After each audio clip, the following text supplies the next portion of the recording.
Hi there, welcome to Carcassonne with Utze. Today with another double header. Right now, in about 3 to 4 minutes, we'll see Argentina versus Brazil in Group F, and later on in Group A, it's Hungary versus China. As you can see, there's not much history between these players here, just 3 games played in the specific duels we'll witness today. Apropos witness, if you'd like to see tables 1 and 2, check in to Nallerheim's stream, and Alexi will focus more on Webby versus Gigi Ahuda. So this leaves table 3 and 4 for me, and I will start with Santi Blada versus KR Night Realm, and keep an eye on LP Tufu versus Zetson. So there already was one game in Group F, and that was quite the nail biter between Spain and France. The French were able to pull a 3-2 victory. Bodes well for them, because in this group all the 4 big players, so Argentina, Brazil, France and Spain, are able to beat each other. Maybe the Brazilians, due to their youth movement, and I'm not sure if the older folks are retired, but a few of them at least aren't members of this squad. Car, for example.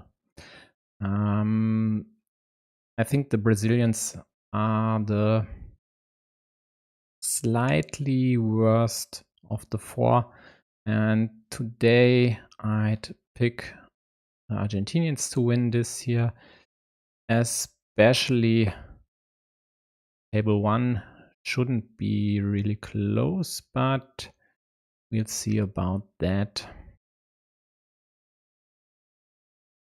In the end, this is high stakes here, because if you lose this one and still want to have a chance to qualify for the playoffs, you definitely need to win versus Spain and France, and that's not easy either. And later on, Hungary versus China, I'll switch to that match once Argentina-Brazil is done. I wouldn't expect a big fight from the Hungarians. They even rest their 2 or maybe 3 best players today, just focusing on the other matches, which are winnable, and this one versus China might, even with the best players, not. But we'll see about that later on. So for now, let's check if there are already games running. And there are. The one I'd like to start with right now isn't, but let's load the other ones in the meantime.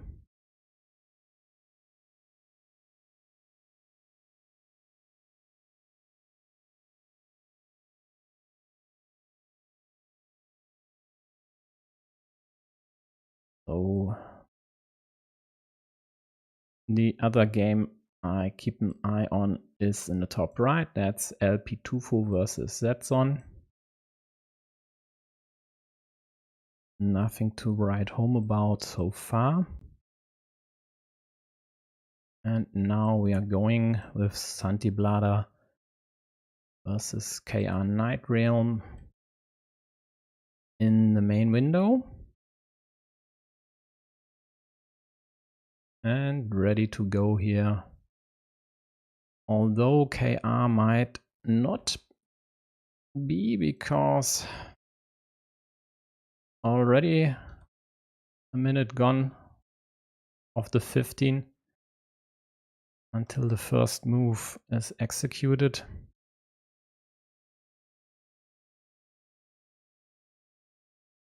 but with the usual tempo of the Brazilian, this shouldn't be any problem for them.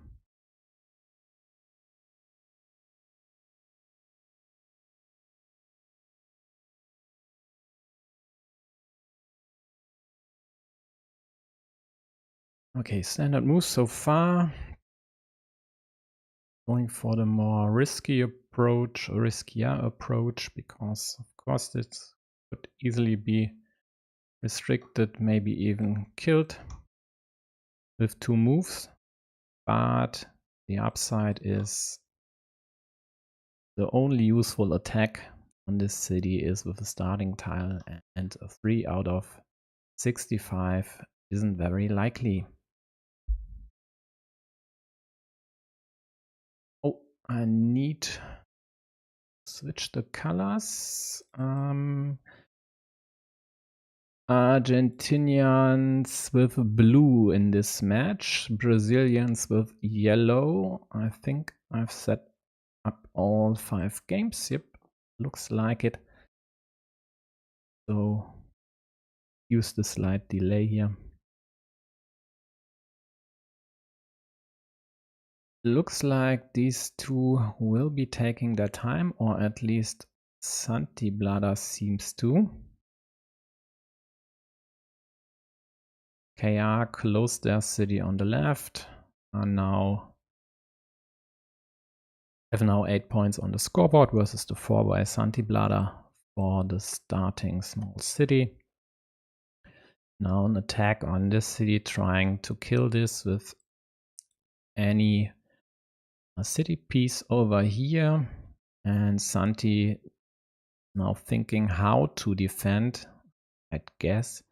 Not whether to, but just place this cap here, or as he decided at the bottom.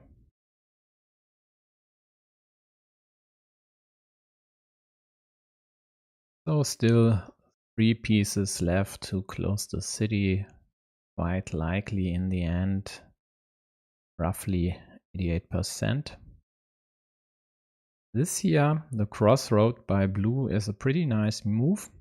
It pre-closes their road on the left, of course, but also this road here, which they are likely to take once they get one of the starting tiles.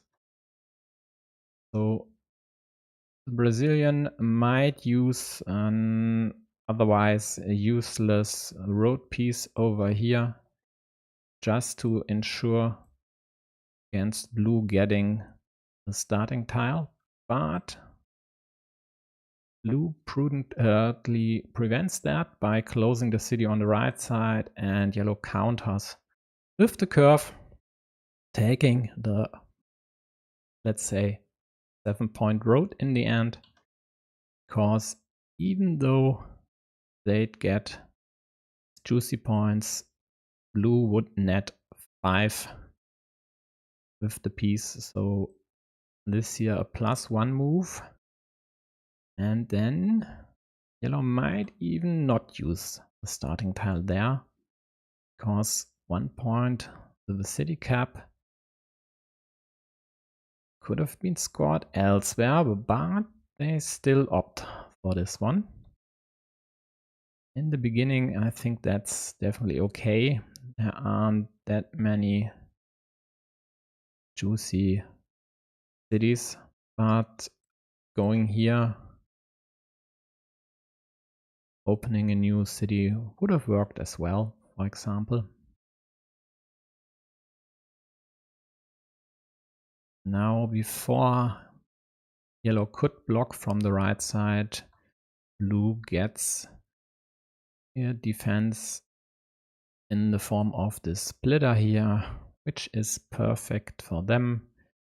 Yellow, as Brazilians do, takes the farm. It's a 6-point farm, and it will only grow.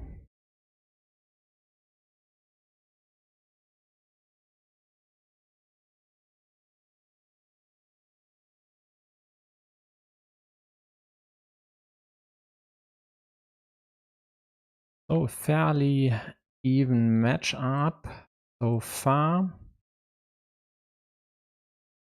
blue with a curve. I'm not sure why they deliberate that long.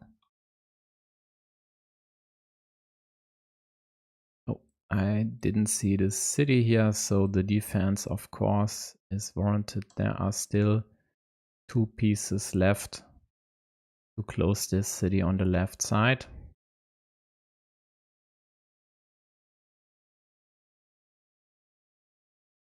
Yellow restricting the monastery to another curve.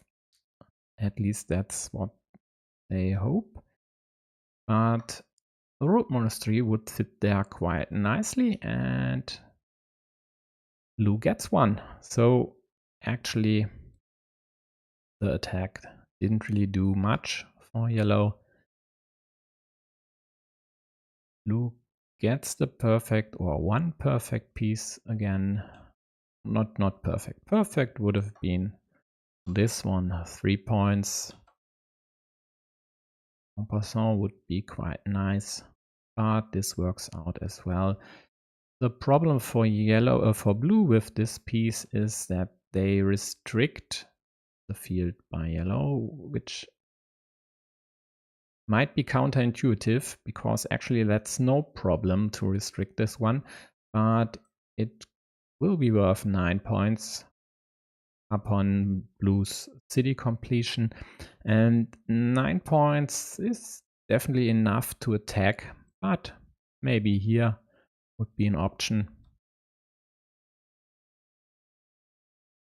Blue could even opt to restrict the road and attack, but that's gone because now that there are 2 attacking options on this square, it's quite likely that any field attack over there would be thwarted immediately by yellow.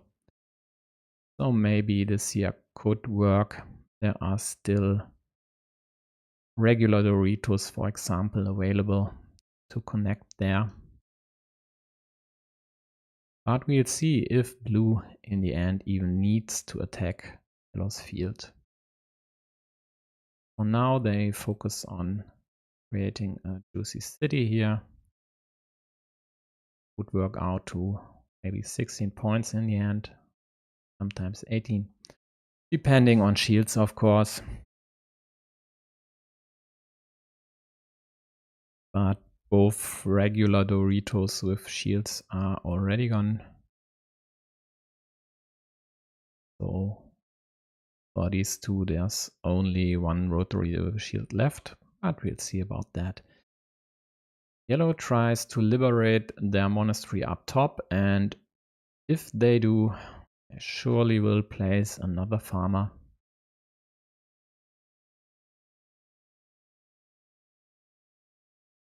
Blue attacks or restricts yellow's road, but leaves the city cap in the open, even though they have 2 meeples in hand, and this gets immediately punished by yellow, taking the 4 points, and 4 points not taken by you but taken by your opponent are an 8-point spread, and that could be decisive in the end.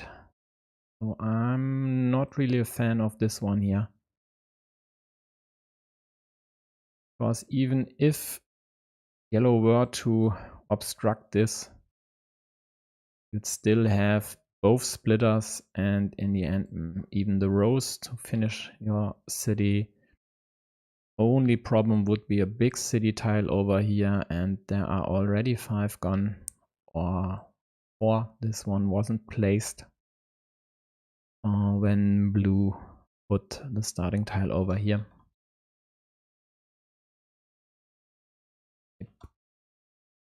As envisioned earlier, yellow completes their monastery up top and puts a farmer there, taking this 6-point field, which is quite likely to grow, even though the left side is restricted. There are still options to add more cities here. For example, if the splitter over here, you could easily pick this city at the top. A splitter next to blue city would work as well.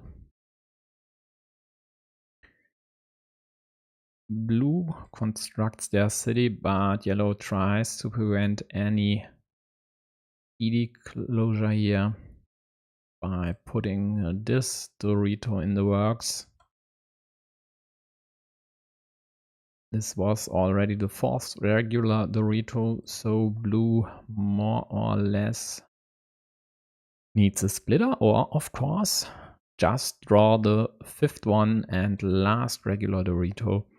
So now yellow definitely will attack at the bottom, but their problem is, as I said, both splitters are still in the deck.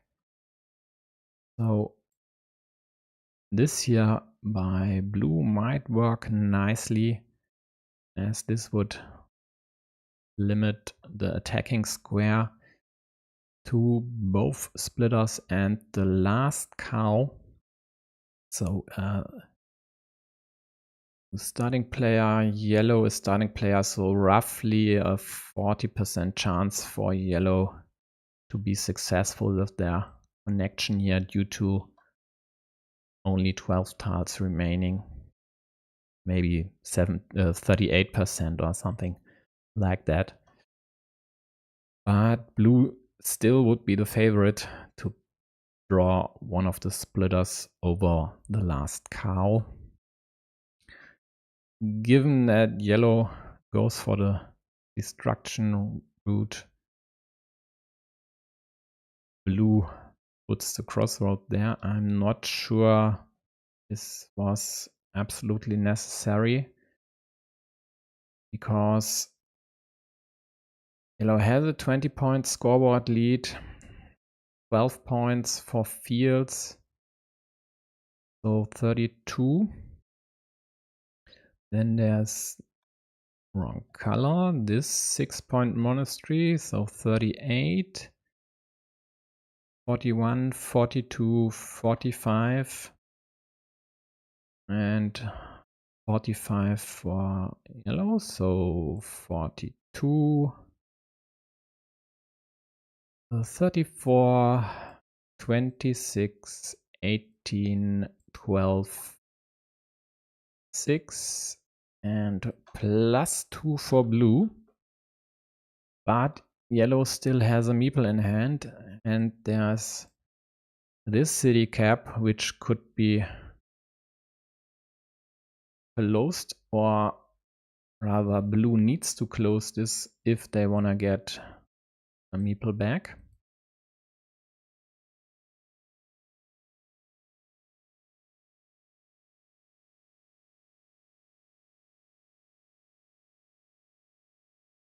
So right now this was +3 blue, this is +1 yellow, and Santi now thinking whether they need to put the splitter here, and because it's that close, actually leaving this square as it was, hoping to get the 60 plus something splitter, actually would have been my move in this case.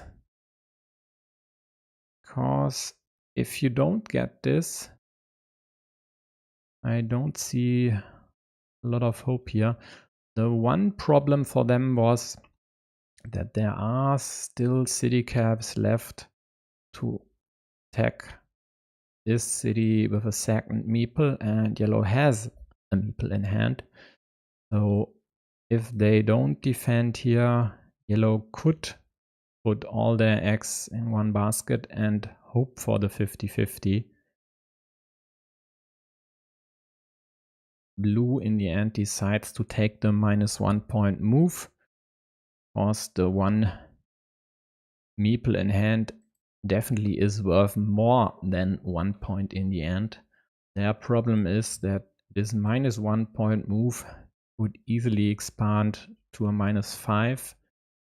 In the end, maybe even a -9 point move. Not a -5, -4, -3 move.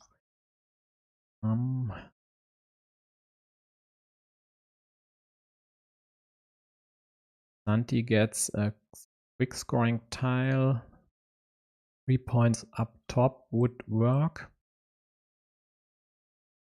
preventing yellow from taking another 4 points here. Another 3 points, because this would add 1 point to blue's monastery as well. Might be necessary though. And if there's still no, there is no, should speak in complete sentences. So blue could theory attack here, but then they need, for example, a rose or a road Dorito to connect there, and this is already the third rose in blue's hands. All road Doritos are gone, and I think all 3 right-handed daggers are gone as well. Exactly. So neither this attacking option nor this one would work. So the farming attack doesn't help them. They could go for the ninja up top. Let's count curves. This looks promising. And considering this is actually last crossroad, this would be an unblockable attack. So going over here might work, but the problem is, do these 9 points, are these 9 points more than you could score with this move and your 2 other moves? And I think, given there's a 6-point field at the bottom, you don't even have to risk this attack. Just scoring the 3 points, or maybe over here preventing yellow from yellow taking this city cap with the last splitter might work out. Blue city on the right side is dead, by the way. The last 2 vanilla caps were drawn already.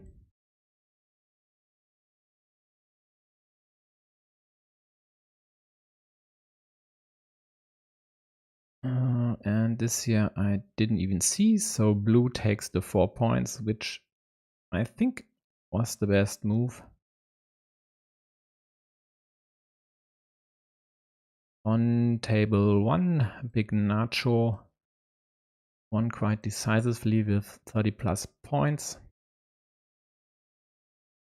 That's more or less the expected result against a borderline 500 ELO player. If you are a master in the middle to upper 700s. And on table 2, Mathieu Karizok won their game versus El Jabim. So Argentina is ahead 2-0 right now.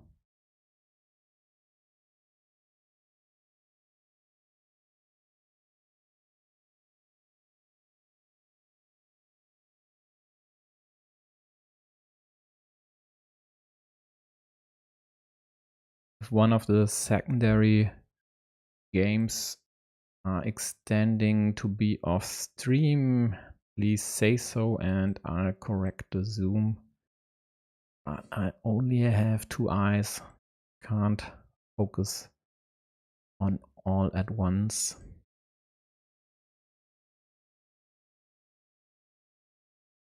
So Santi has no attacking option here because all monasteries are gone and the vanilla caps as well. They could go here, but the curves are still out there.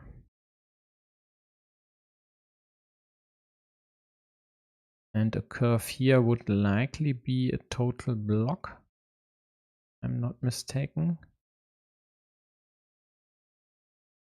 Yep, a curve would have been a total block.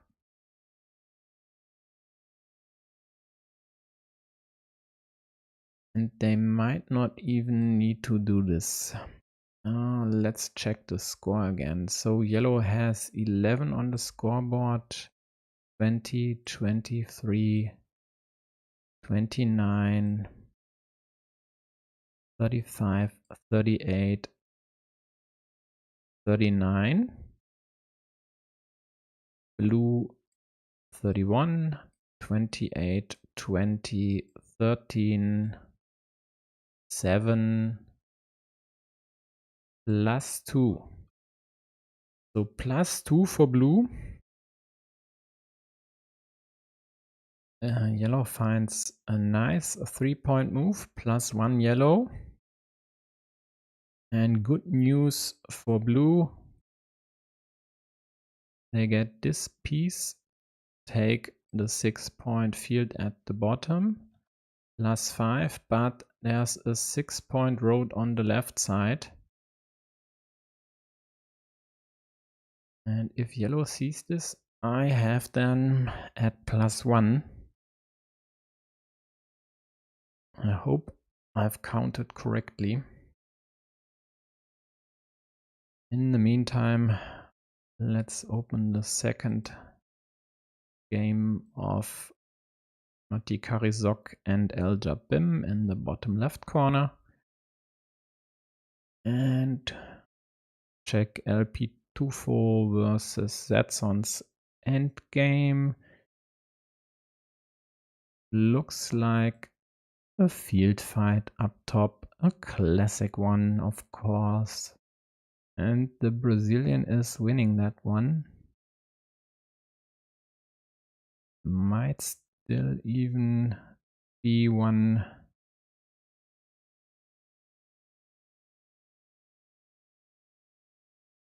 Yeah, this works out to 6 points as well. Of course, blue's part of the road was worth 6 and yellow's part only 3.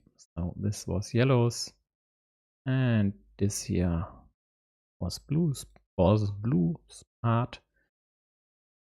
So let's see, is it plus 1 yellow or have I miscounted? No, indeed it's plus 1 yellow here.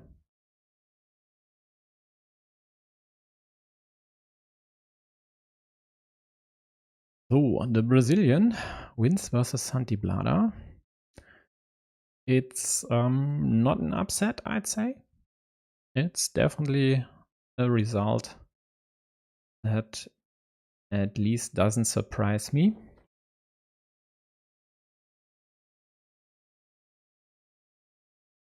Why haven't I loaded Webby versus Gustavo Arruda in the bottom corner? I don't know. But now it's there. Just too late. So Webby won the first game versus Mr. Arruda here. For now, let's hop to LP24 versus Zetson and check their endgame.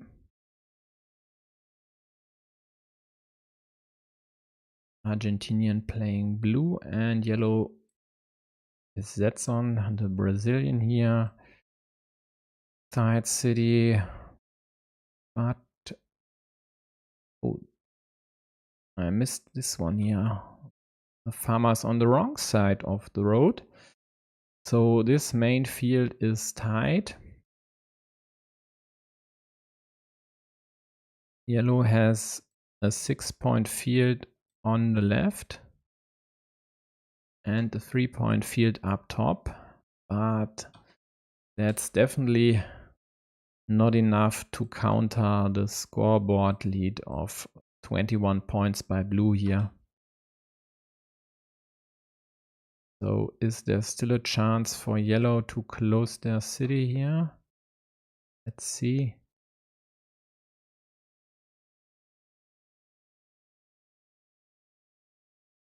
Nope, on the 5th vanilla is gone already, and blue will win this game, and quite handily at that. So let's switch back to Santi Blada versus KR Night Realm.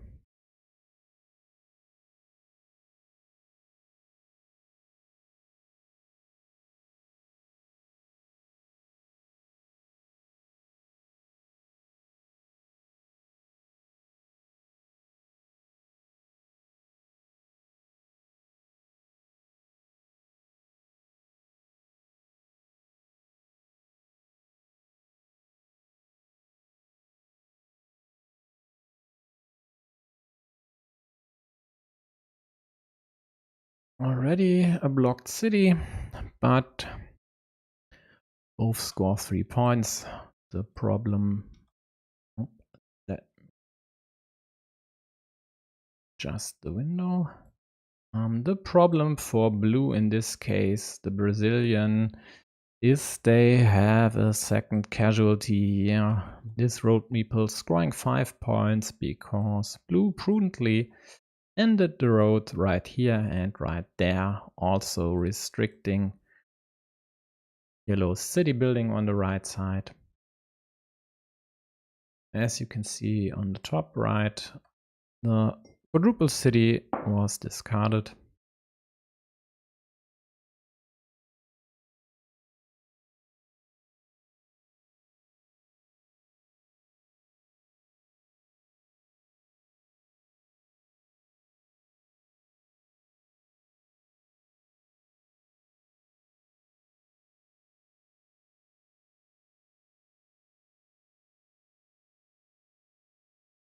So Santi now thinking whether they even should take these 4 points, because for sure they'd like to put any piece of field here to block this square to then the last remaining starting tile, and that's why they leave this one open.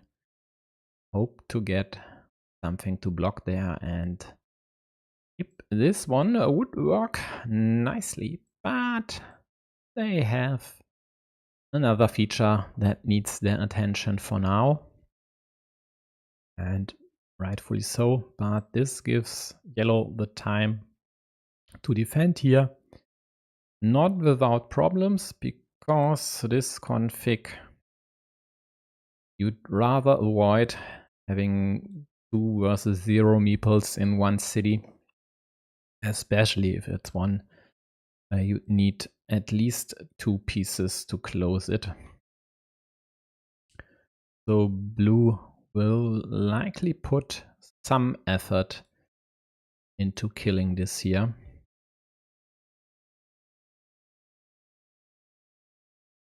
This move by blue was a bit risky. Maybe waiting for a city cap to take the 4 points and not risk a double block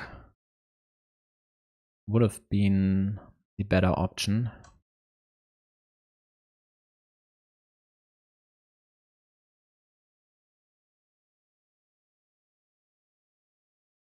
So Santi goes for the restriction on the right side,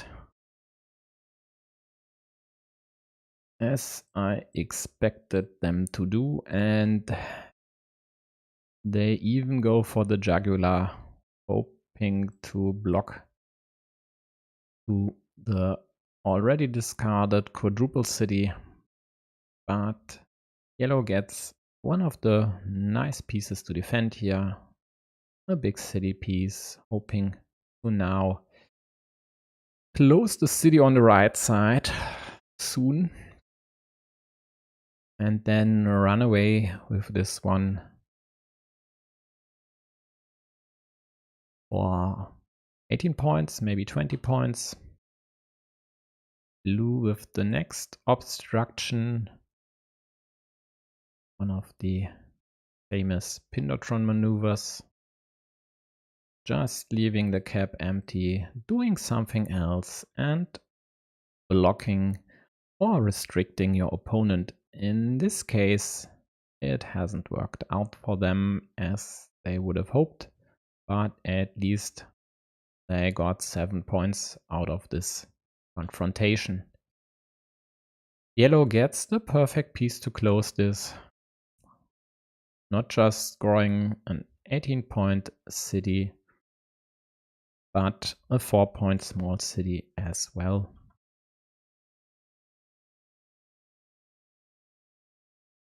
Of course, with a farmer, one easily extend their field to the left side, and that's why blue immediately farms there.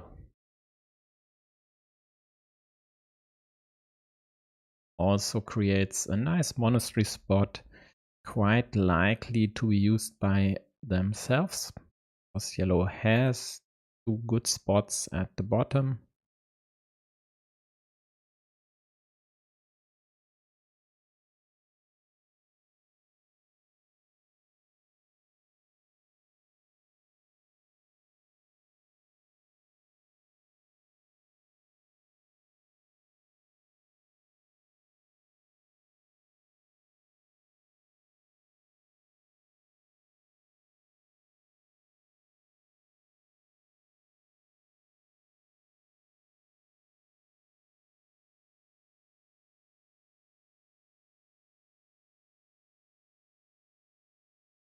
And something is off with my scoreboard. I have to load this again.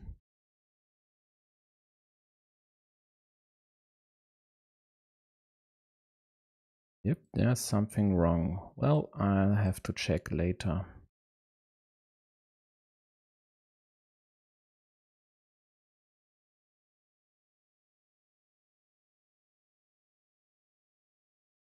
So after the first 5 games, Argentina leads this match 4-1.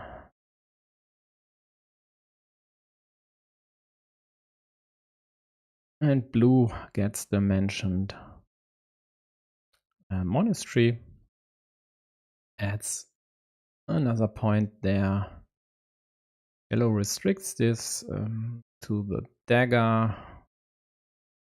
2 daggers are already gone of the left-handed variety. The right-handed ones over here are gone already. So this is interesting. And actually not the worst move, even though this severely limits yellow's monastery and could lead to a block here. But not if there's still this dagger available. And that's why yellow can play this move. But the upside of this one is it restricts this field, which is blue's field due to their, let's say, encapsulation of yellow's field on the right side, to these 9 points.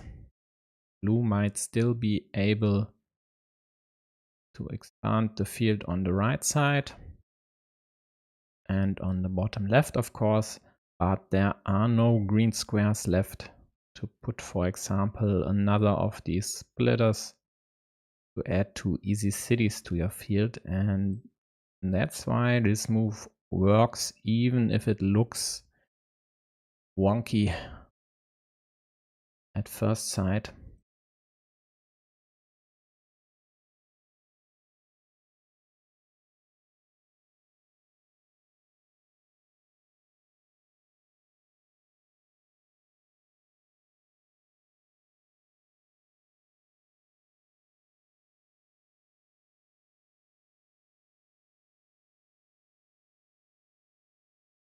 And another problem for blue is this up top.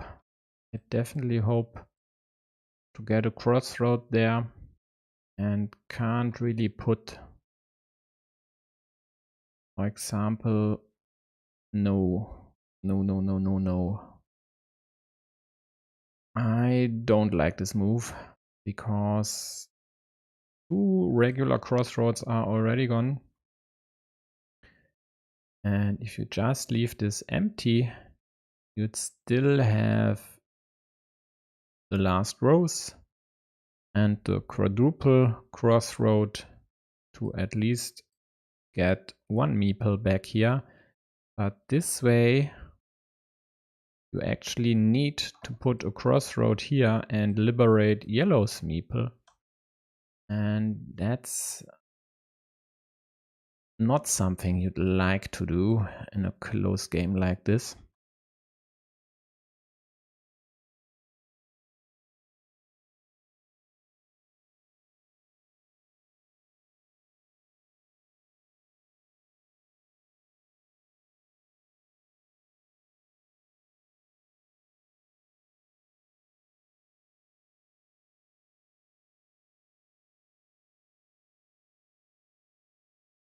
In the meantime, let me check what's up with the scoreboard.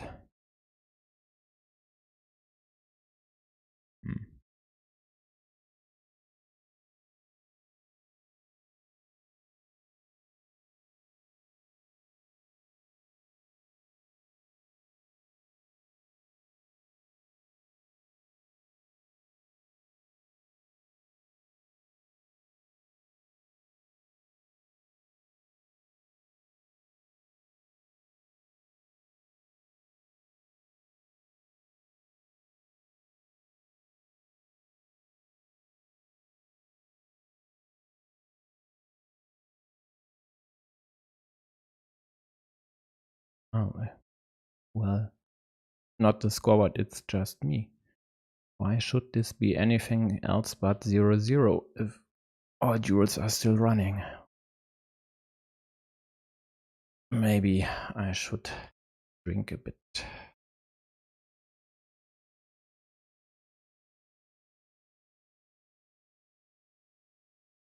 So, this situation was resolved. In a way, I guess blue could live with it, liberating both their meeples. And now they should put these 4 to good use here. Yellow. With the nice attack here, all 3 extenders are gone, but there are 3 vertical, or in this case horizontal splitters as well, and only one of them is on the board. So this farmer has roughly an 75 to 80% chance of connecting to the field, because KR is the starting player, roughly a 75% chance. So on table 2, Marti Karizok wins their second game and puts the Argentinians ahead with 2-0, and the same goes for Big Nacho versus Mejuto on table 1. So more or less as expected.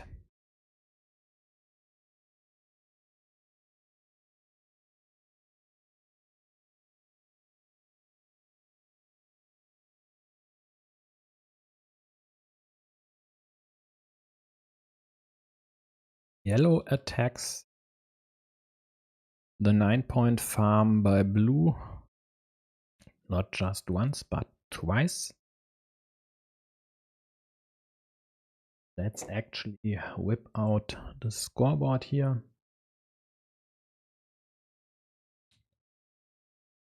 So right now blue has a 9-point field, versus yellow's 3-point field and a 6-point field at the bottom. Yellow's monastery is worth 7, their road 5. The ruins are both worth 3 points, so equal. We don't list them. The monastery is worth 8 points. And the scoreboard lead 11. And there's another monastery on the right side worth 5 points. So, even if yellow were to connect here or there, they'd still be behind. But if they manage to get both of these connections successfully, oh, one mistake, the farmer at the top, of course, scores 2 cities, so 6 points. What was I saying? So if they manage to connect both these, they deduct these 9 points from blue and would get 6 points plus for these 2 cities as they are not already on yellow's field.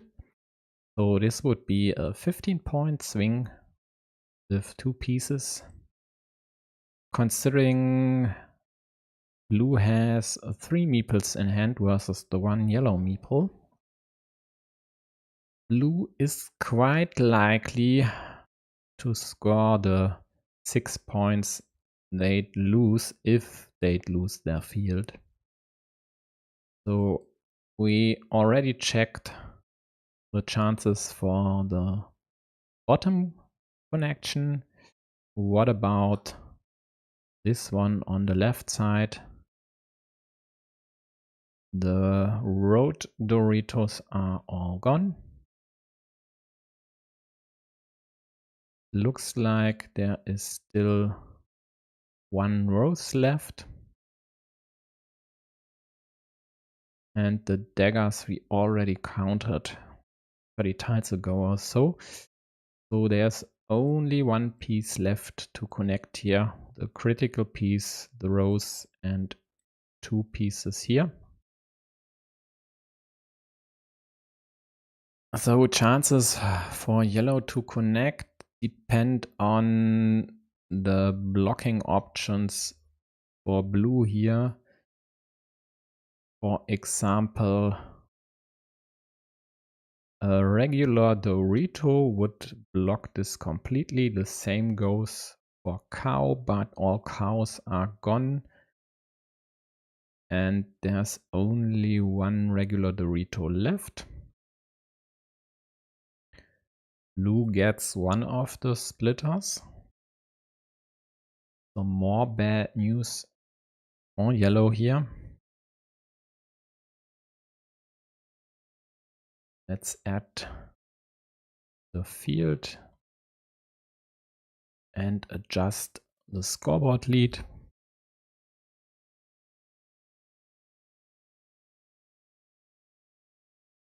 So now yellow needs the 1 piece here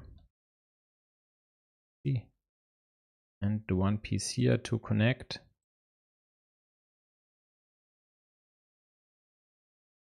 So quite unlikely, but if it works out, the rose would add another 4 points to them, either with the road or with the city, but also 3 points for blue. This here works as an insurance. This works as an insurance as well. So now, of course, they are going to connect here. All starting tiles are gone, so this is blocked.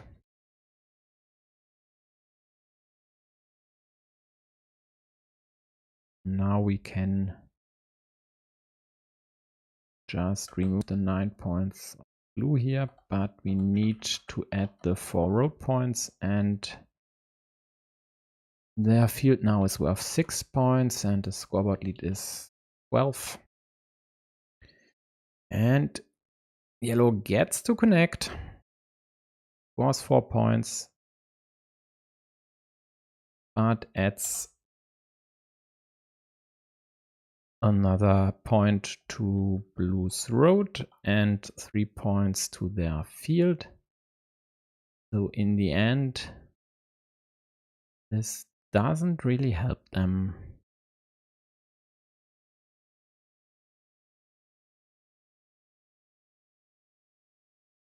Check, the monastery is worth 8 points now.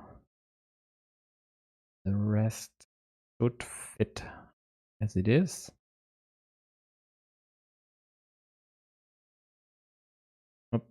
Blue's monastery on the right side is worth 6 points as well. So if this is all correct, Blue's ahead by 9 points. Should now just take the, I think, yeah, this is the safe one. They could have as well closed their road and taken the 2 points for the city piece, and then later on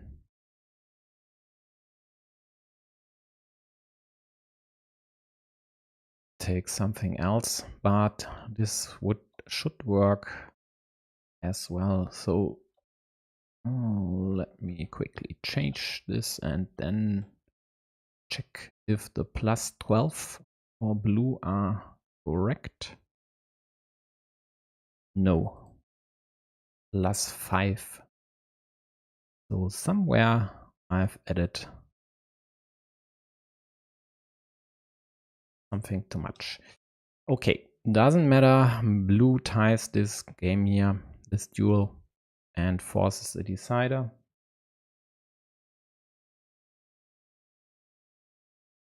And let's see how this works out.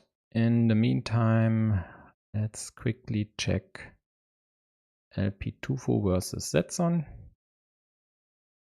because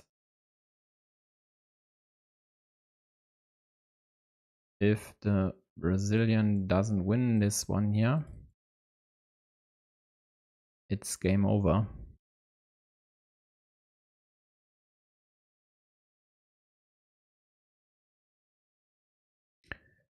So there is a huge ruin on the bottom left. Is there still a Dorito? I don't think so. Nope. So this square is dead for all intents and purposes. There could still be a splitter out there, and I only see the one. So there still is a splitter left. But the splitter, of course, doesn't connect Blue here.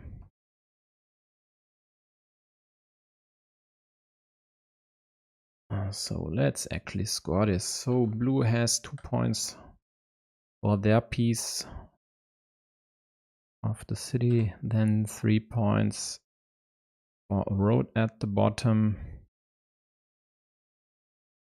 And then Blue has this 6-point field.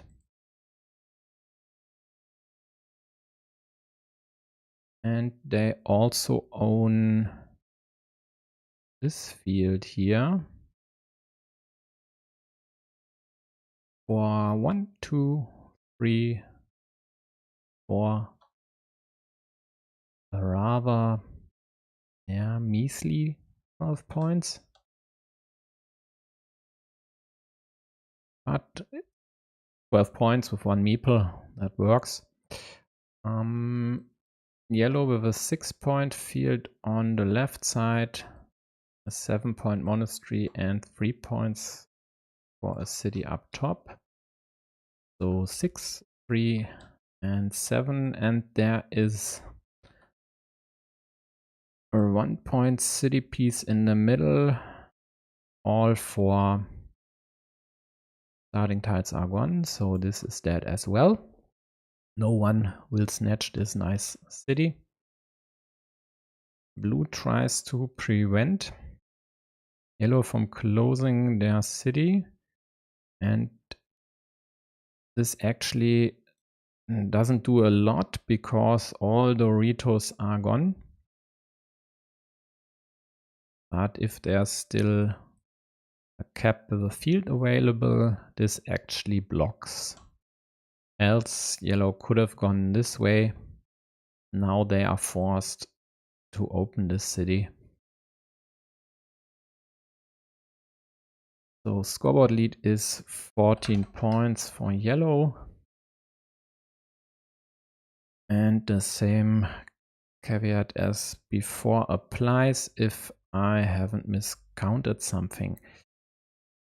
And indeed, there still was a city plus field cap remaining. So the splitter by blue at least accomplished a bit. So scoreboard lead now reduced to 10 points.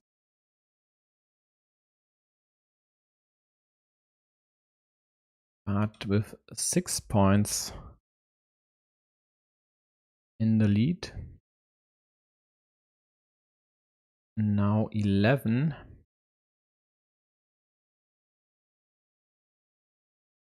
The blue scores 5. Yellow scores 5 as well. So 6 points for yellow here. Yep, 1996. So these two will need a decider as well. And just at about the same time, GD Aruda forced a decider as well.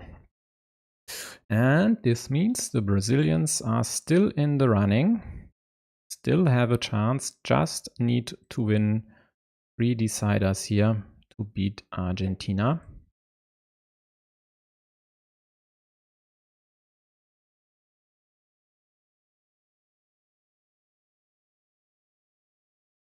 So I'm switching back to Santi Blada versus KR Night Realm. They are already in the mid game, and I'll open LP Tufu versus Zetson on the right side, and I could even change the layout a bit. I'd rather prevent that, but we'll see. Just remove the scoreboard for now. The game scoreboard, not the match scoreboard. That one should be visible at all times.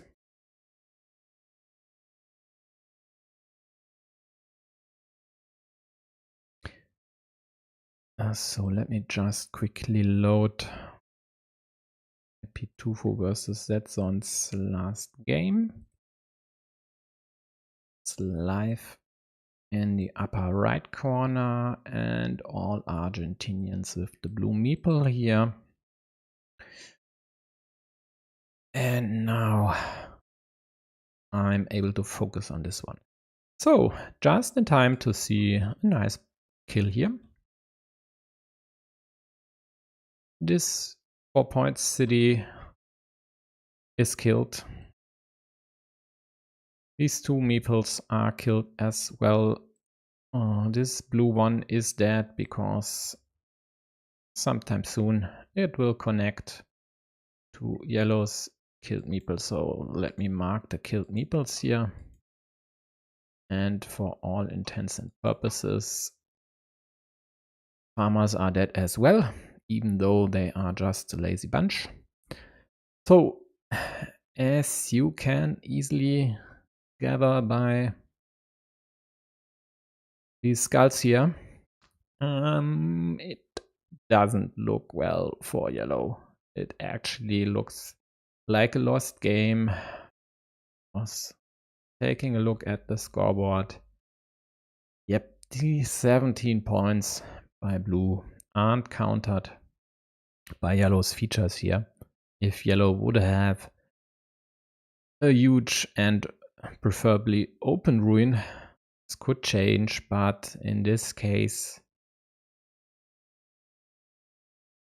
Yeah, getting back into this game seems to be impossible for yellow. Sorry, but I have to be negative Nancy here.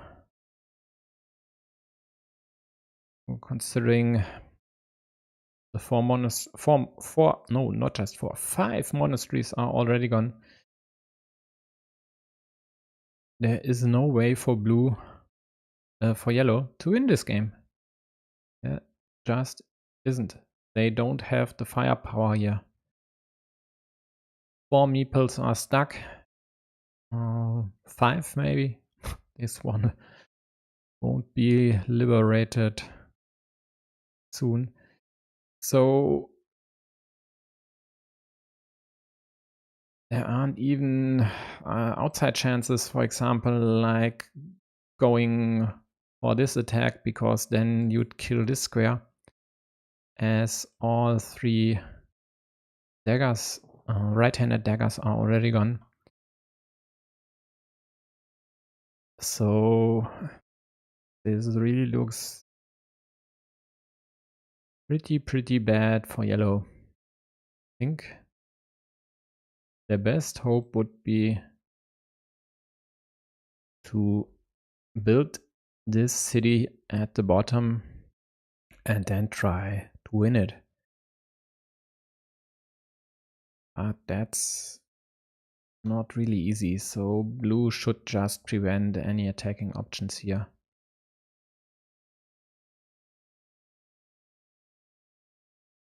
And then yellow might even be forced to use the last vertical splitter to attack this way. And risk, of course, an immediate block. So attack this way and then risk an immediate block by blue. But desperate times, desperate measures.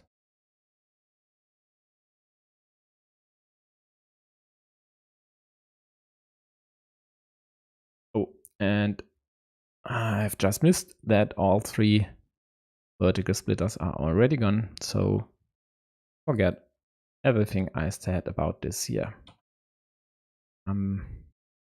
The 3 horses are gone as well, so this attack won't work. But blue doesn't protect this here.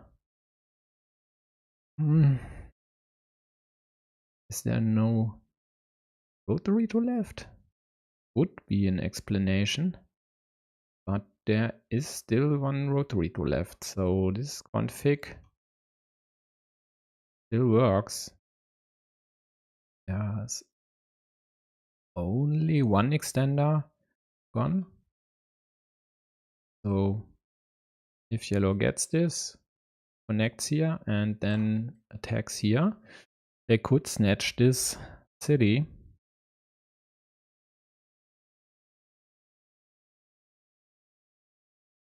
They might now even need to close this one and then hope to get this, but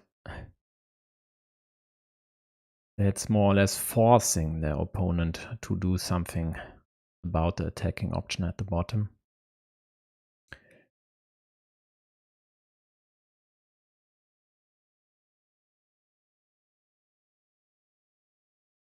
Oh, it was blue's turn. Okay, so yep, no way for yellow to do something. Yep, let's consider this tied. Right now it isn't, but both score 9 points. If they connect, it's 12 points each, so doesn't matter. I'm not sure why. Yeah, well, of course blue can do this. They have 2 meeples in hand. They can attack this field. No problem at all.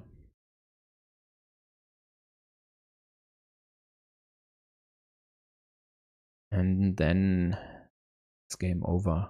Even if yellow were to get the city. Hey, what is this? Why do you put the monastery here if you then kill the attacking square? Do something else with the monastery. For example, protect this. Oh man. Yellow scores 2 points, creates a nice ruin. One that I'd say blue might take in the end, although there is a 4-point ruin. Maybe still possible city at the bottom.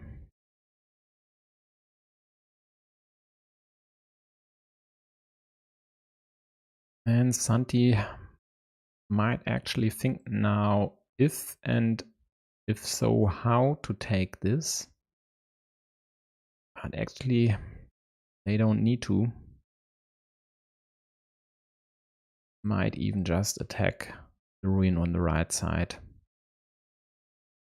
There's still one cow left and one road Dorito. This is the last field Dorito. So if they attack here,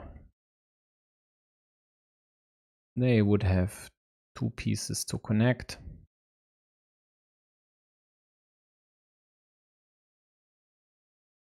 And the splitters are gone. Yep, this works, of course. Just taking the 7 points. Just bolstering your lead. So I think yellow might go for this. I don't see any other way than to hope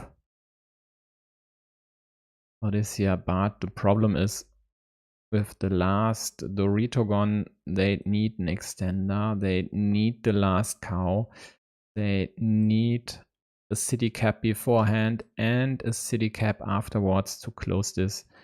And finally, blue decides to put the nail into yellow's coffin here.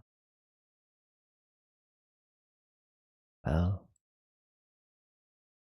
one could call this content moves, but I'd rather say imprecise not to do this beforehand.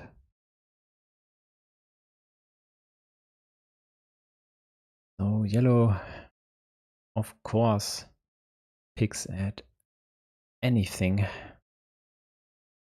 Just opens a 5-point road, leaving this out in the open. Forcing blue to take it. And blue even gets to close this immediately. Well, tough luck. So the Argentinians will win this one here. No matter the results in the other 2 games, but still I'll stay there. Though Hungary, not French, Hungary and China are likely already playing. Let's open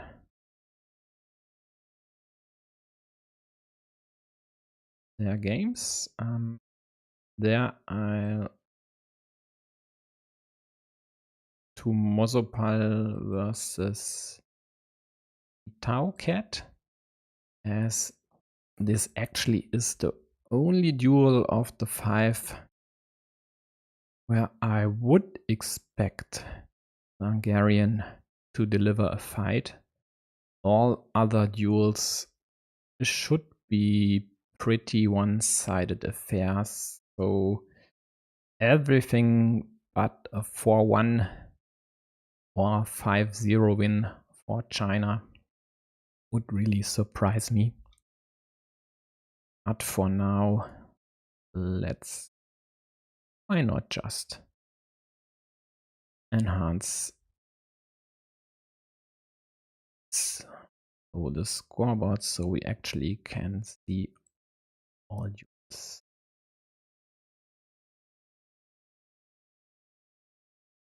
Okay, So this one has ended without me noticing it, but the result isn't news. So in the end, 38 points is the spread for Santi Blada after two more or less close games. This one was decided quite early, and sadly we've missed the development at the start here, which led to the dead meeples by yellow. Let's check the end of Zetson's game here.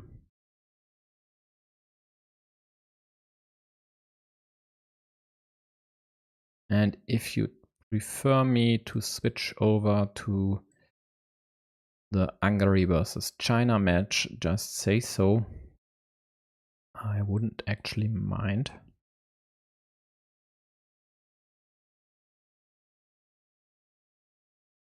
Looks like they are playing quite fast there. So let's open more games of Hungary, China. And other windows. So now we are having, I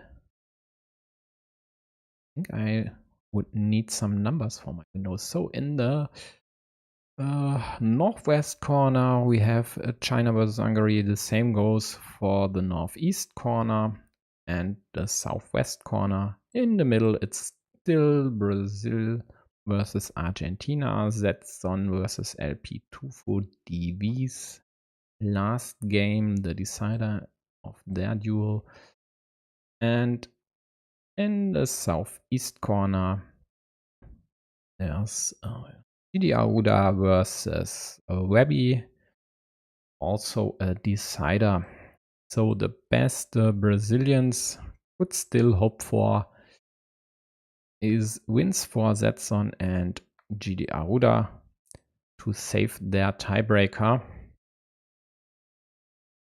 Because even though Spain and France would be favorites, or would be my favorites against this Brazilian squad, they still have a chance. And if they manage to win both these games, they might still be in the running for the second place here. And then the tiebreakers would be crucial. And just to remind you, tiebreakers, of course, are first dual wins and then the difference between won games and lost games.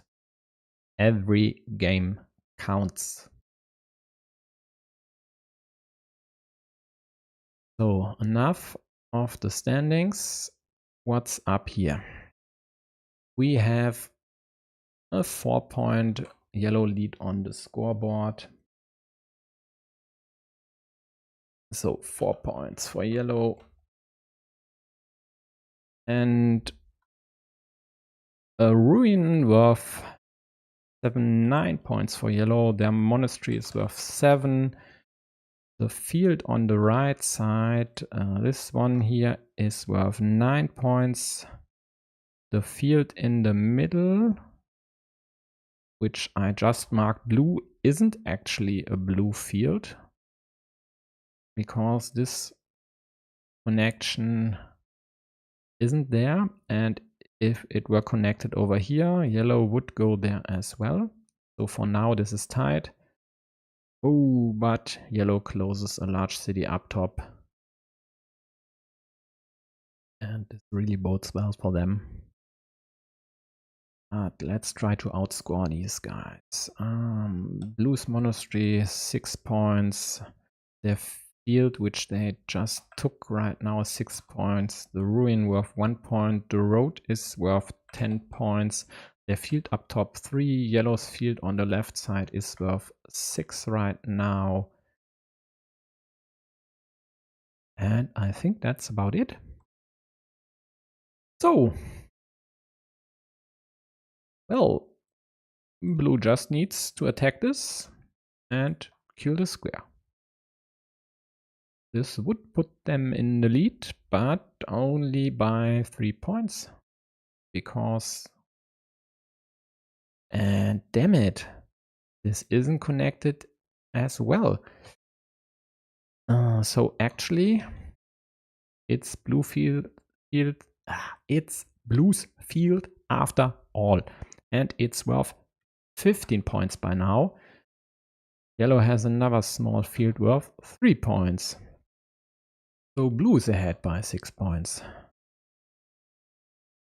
And even, well, there's still a monastery left.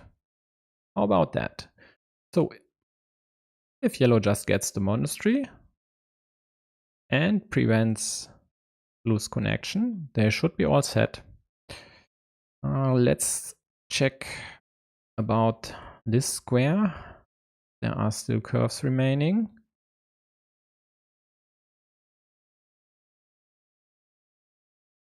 And if I'm not mistaken, there is still one, but it doesn't actually matter.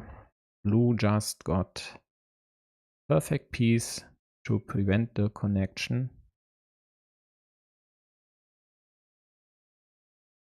Could and should just put it here and take the 4 points. Plus connecting here to prevent the loss of this field if yellow gets the monastery. Let's see. Yellow doesn't get it now. So the 10-point road is gone, but they have a 3-point road right now and a 5-point scoreboard lead. I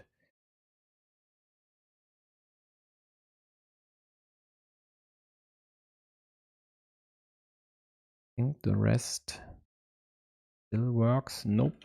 Yellow's field on the right side is worth 12 points right now, and blue's 3-point field has evaporated.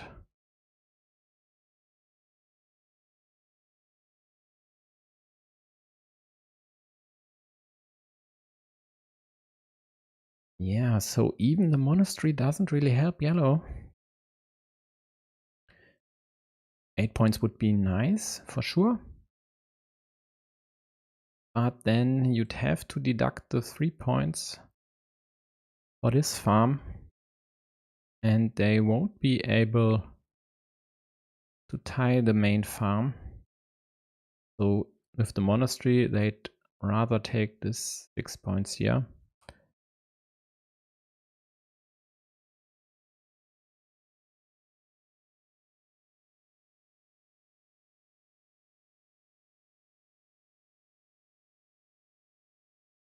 Whoa! In the match of Hungary versus China, there's an upset on table 2 brewing. Tildy just won their first game versus Dr. Kaihan with 39 points. How the heck did they get that many points? Nice field here. Okay, Zetson has to hope to get the 6 points from the monastery and needs to score the most they can. Ooh, what is this? Is this just a concession? If so, I'm not sure why. This road could have scored, no, just 4 points plus the 6 is 10, and then blue would have gotten at least these 4 points, and this would have been a tight game, but a tight game would have been a win for blue. But as it is now, that's all over here. Because yellow even lost their 3-point farm. And mistake by me. Yellow's farm on the left side is worth 9 points. So actually, on here,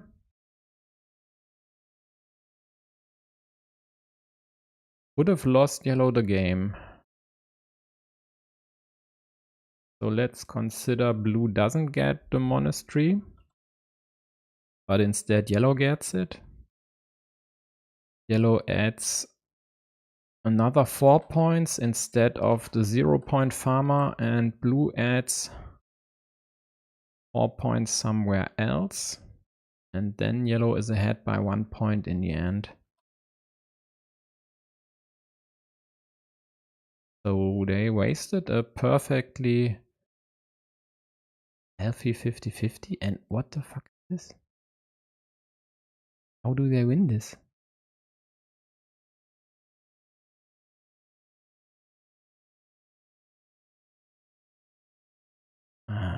What have I missed?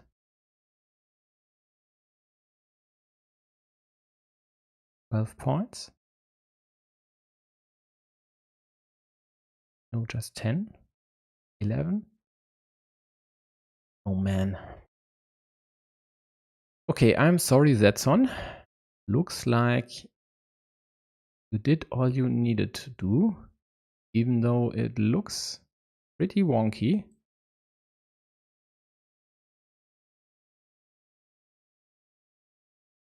And now only Gustavo Arruda is playing, and I think nobody has said anything about China or not China, so let's switch to Mr. Arruda versus Baby here. I'll rewatch part of my stream to find out where I've scored wrong.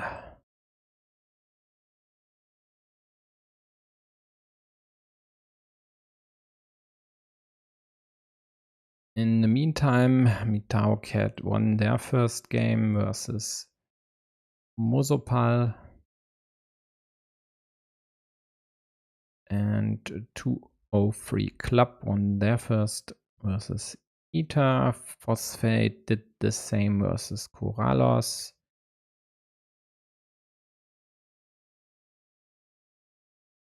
And the only one still running in the first round of Hungary versus China is Balala Ferry versus Robil. This looks like a likely win for yellow from at least on first sight. A lot of blocked features over here. And not enough ruin points for blue to counter the scoreboard lead.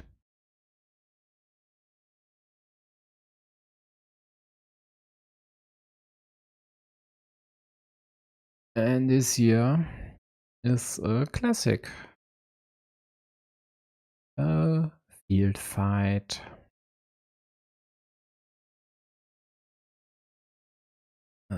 Looks like this square could be relevant, but all of the daggers are gone. So this is dead. This is dead, of course.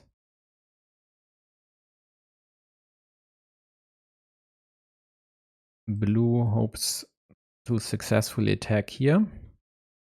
But if yellow goes for this, then this should be a block. Let's check. All 6 monasteries are gone. And how about the vanillas? And there is the 5th one. So these squares are dead. And therefore, this will very likely stay a 21-point field for yellow, which is the Brazilian here. Blue has 9 points up top, 7 over here, but these are countered by these 7s. So the 9 points up top, and there is another field over here which is tied.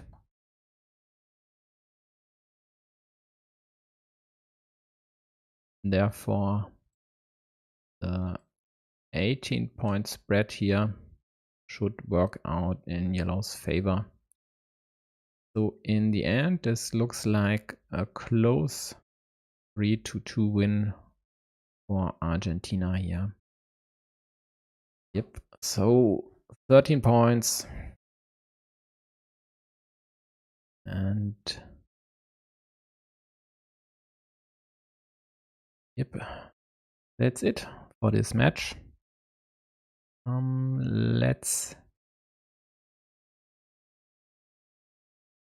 And Balala Ferry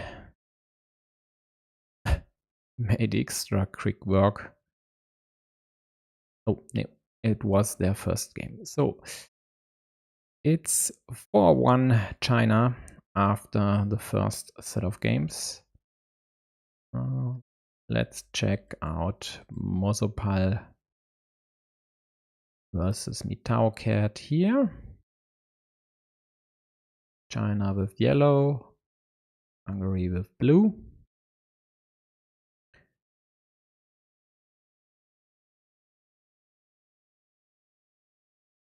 And open ETA versus 203 Club in the southwest corner. And then once they start their second game, Balaferi versus Robil in the northwest corner. So I won't change the match scoreboard for now. I think you can follow even if the previous match of Argentina versus Brazil is still displayed there. So for now, blue closed a nice city in the middle.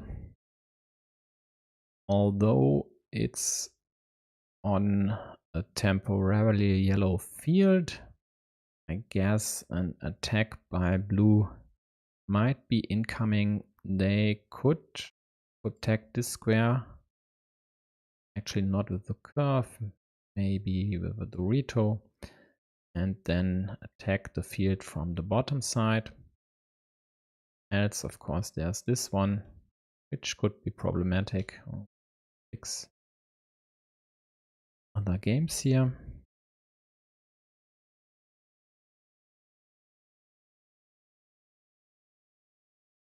Yep, this works of better. Just taking an empty city cap, hoping to close their city and attack the field. And because yellow has enough to do with the curve, they can't attack this one.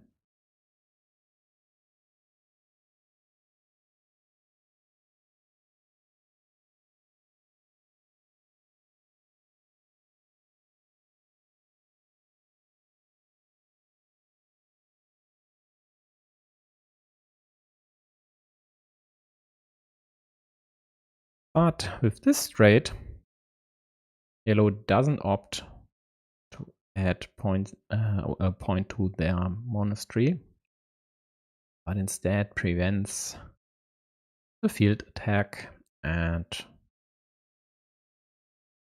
the rest is blue's city. Blue goes for the attack, hopes to get any road piece there, and they even use the dagger.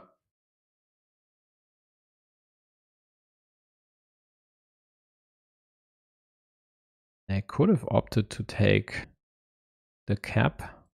A bit risky with only 2 meeples in your hand, because any Dorito or big city tile here would limit your city to the right-handed dagger. But the good news would have been that there's only one out of the game so far. And this here, of course, risks that yellow would take this. especially because you need some of the caps, namely the ones with road on the right side, on the left side for your city.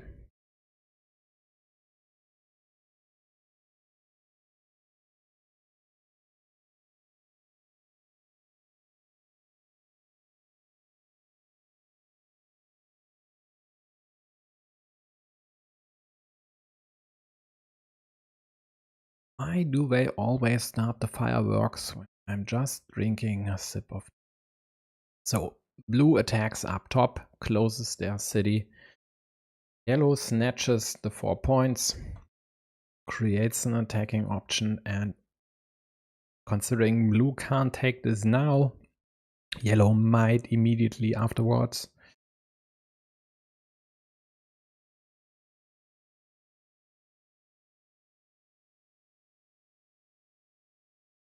Blue might even go here and attack this, but considering they have a 19-point scoreboard lead right now, they don't need to risk that much, although that would create a juicy monastery spot, which only they would use. Looks like Phosphate won their second game.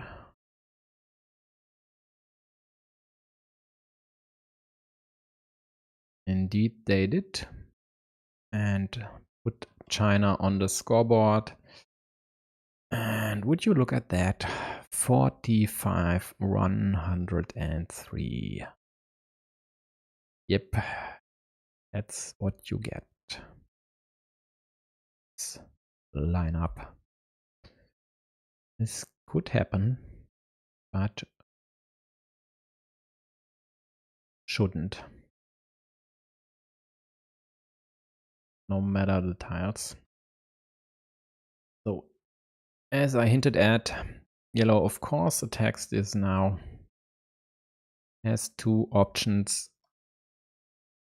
Blue puts a monastery there and not to score 9 points with a monastery, but to create this blocking option here. Because now this is dead, but blue didn't want to waste a monastery. It could still score 8 points in the end. And now let's check. Both road monasteries are gone. So we are talking about this square, of course, because the yellow connection as well. And curves would fit there. There are still two out there. Yellow, of course, will now defend, and the only question is whether they'd even add another farmer, and I think they do. They don't. Okay. Well, blue connects.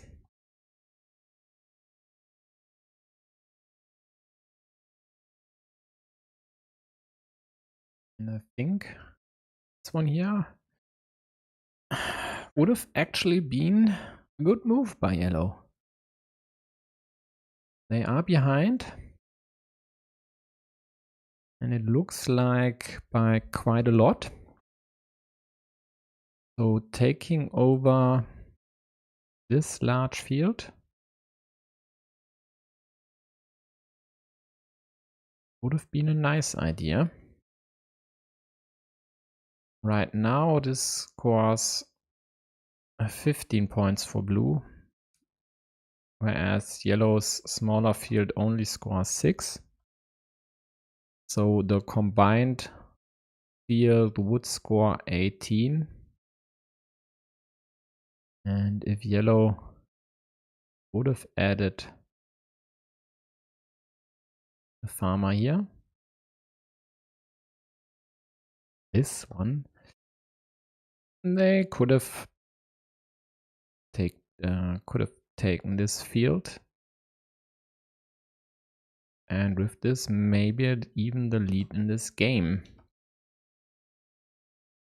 Blue gets one of the curves, scores 3 points. Yellow does the same on the left side. Blue dense ruin. Now it's worth 6 points. And without winning the field, I don't see how meeples would like to win here. Blue has 5 points over there. That's countered by yellow's ruin. So +3 blue, +9 blue,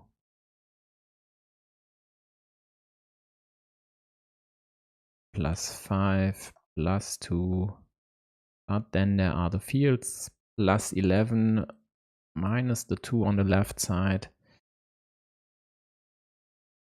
Okay, this is nice for yellow,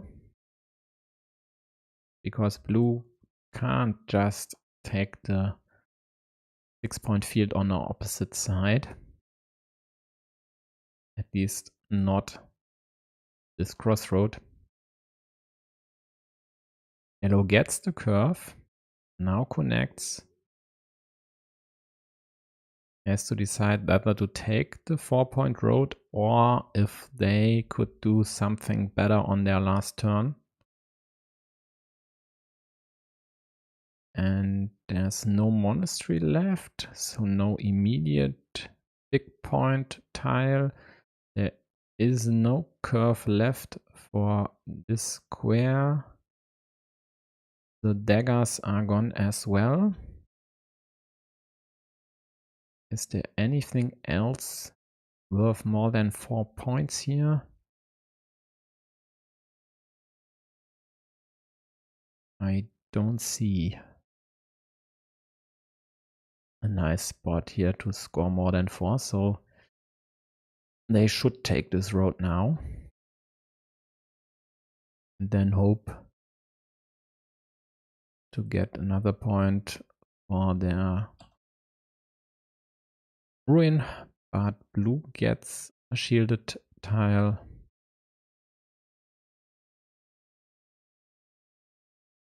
So blue has 4 points on the scoreboard. +6 is 10, 13, 19. Yellow has 5, so 14. Blue's 2, 16, 12, 8,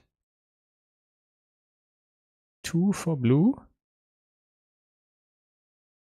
Oh, but blue has a meeple in hand. Okay, so wrong color again. So 4 instead of the 2 here. So 4 for blue. And yellow needs to score then 5 points on the last turn, which to me looks impossible.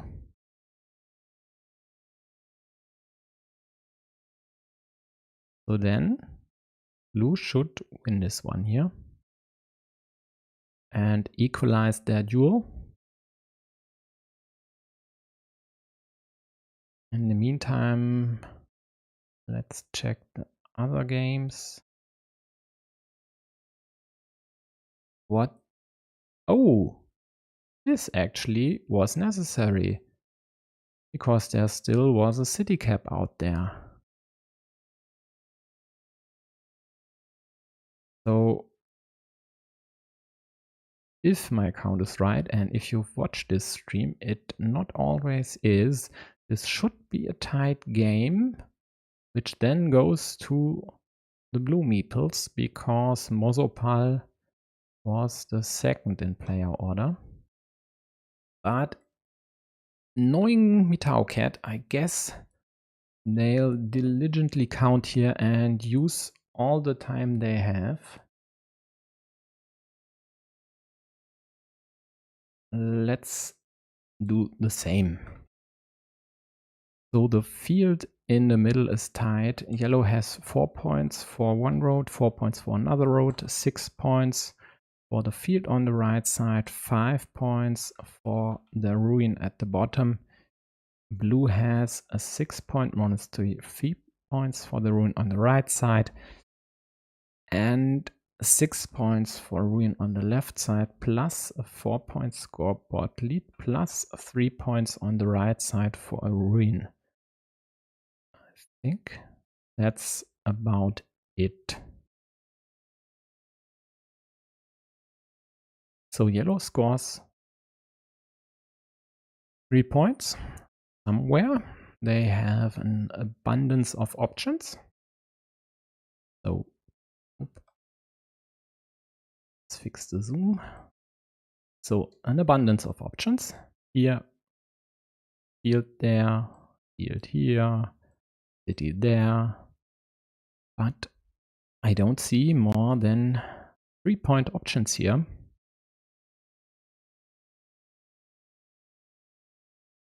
So let's check.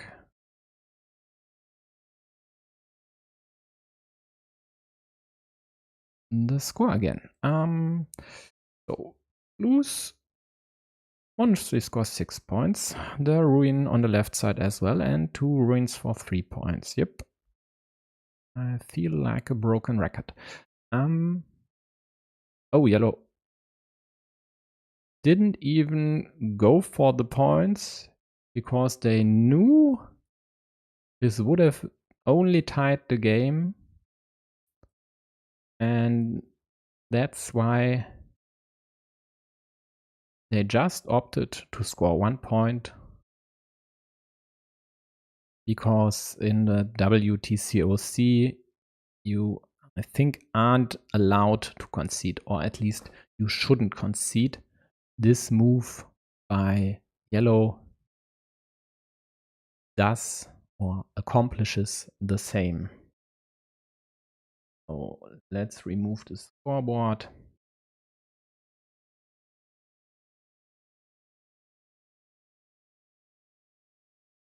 And keep our fingers crossed for a close decider between these two protagonists. Meanwhile, 203 Club lost their second game versus ITA. So there's a decider as well. Dr. Kai Han won their second game versus Tildy, forcing a decider as well. And actually, that's definitely way more than I would have expected. I would have pitted all Chinese players to win their games decisively with a 2-0, except for Mitao Cat. So good on the Hungarians. And this begs the question, if it wouldn't have been better to field their best team against China. But, well, let's see how this match turns out in the end. So Mosopal and Mitao Cat it is.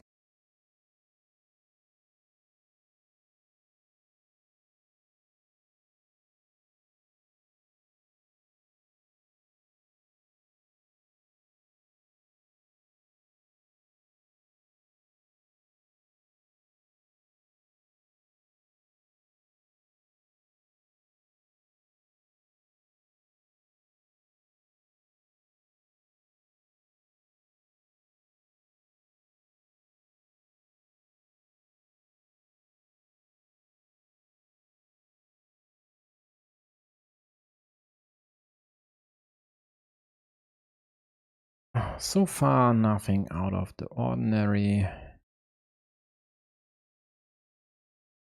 Both opening cities. Yellow gets the first monastery.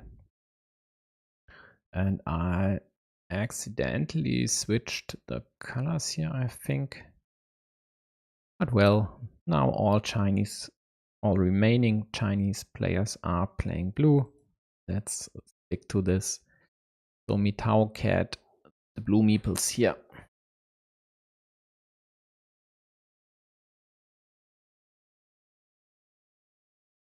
Okay, Kaika, if that was the case and Mitao hadn't had any meeple left in the second game, at the end of the second game, then of course they couldn't have scored more than the 1 point they got.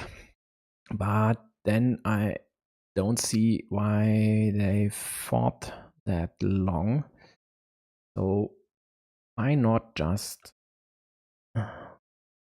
check? I have multiple monitors for a reason.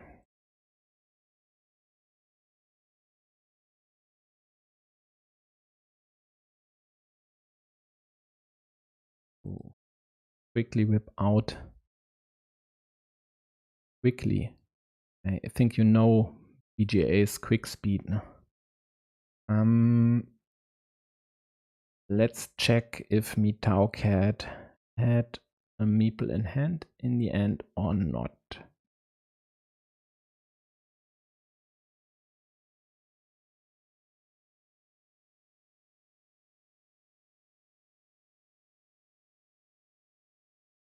So in the meantime, blue restricts yellow's city at least a bit, but there are still 6 pieces to go here. The 3 roses and the 3 remaining starting tiles.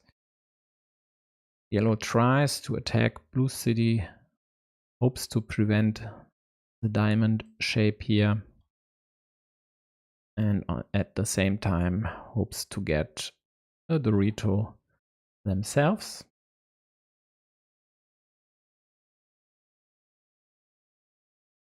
And it looks like I was right.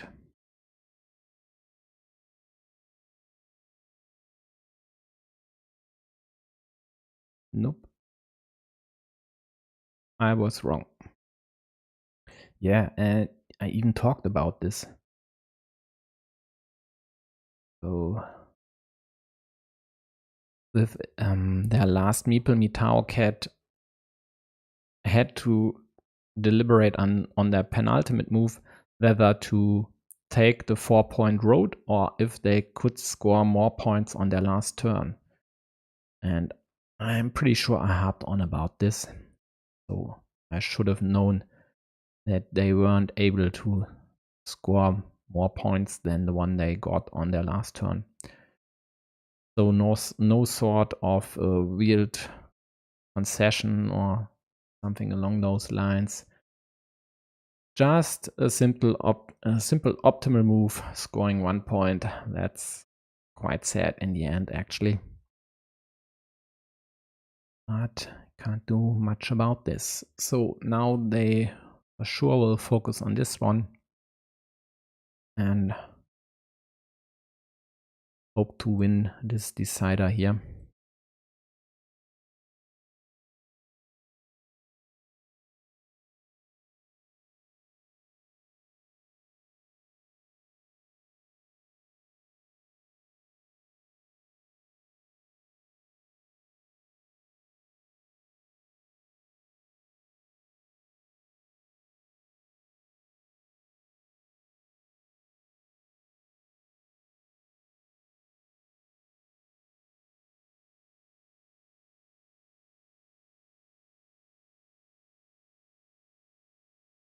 So Mitao gets to protect their city. At least, no, it's Mosopal.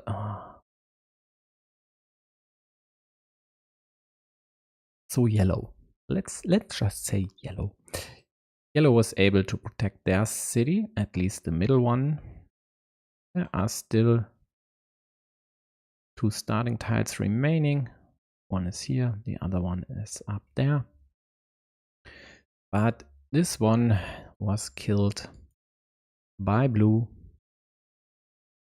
And of course, Mosopal with the yellow meeples hopes to respond in kind, killing this one here, maybe the other one as well.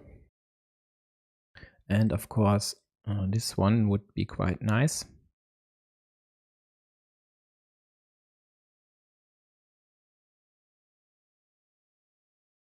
but getting the dagger here to close their city and monasteries at the same time. One monastery each, one of yellow, one of blue. Works out quite fine for them. Blue snatches road up top and closes their city. Adds another city on, at least right now, their field, and now yellow for sure will attack on the right side. Does so in a way that opens up this city for another attack. Let's see if the Chinese player with the blue meeple goes for that, or if they just close their city up top. And they did the latter, because then they could have also prevented the unification of these fields here, or rather killed yellows or obstructed yellows field attack. And yellow got a straight immediately.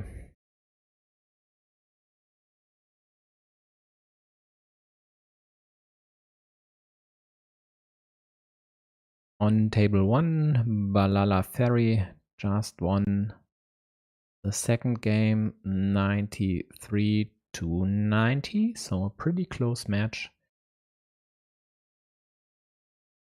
A pretty close game at least. Puts China with 2 wins on the scoreboard. So if the Hungarians want to win this match, they'd have to win all 3 deciders. And considering the scoreboard lead here, plus the dead meeple by yellow, that's quite unlikely. Blue tries to restrict yellow's city meeple. I would have liked this way here, just to restrict this city to the same piece as the one on the left side, even though they could have used roses as well.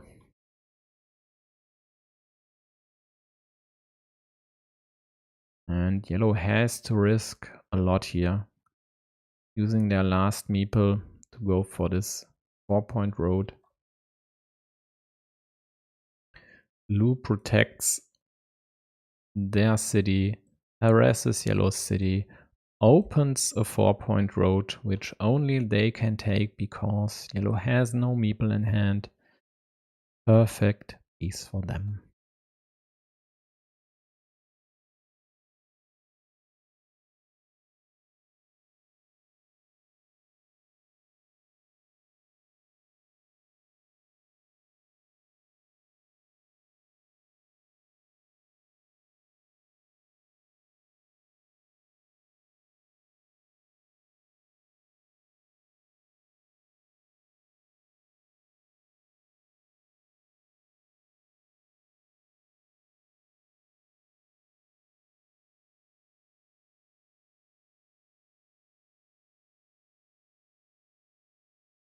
Yellow doesn't get anything to close the road, doesn't get a starting tile, doesn't get another city cap on the right side, which is also tricky because they need city plus road tiles there as well. And for example, 2 of the left-handed daggers are already gone. So blue might now, just to prevent any more problems, go over here and to be sure meeple this, because there is still 1 horse remaining. 4, 5 Doritos are gone, but 1 of the horses is still remaining.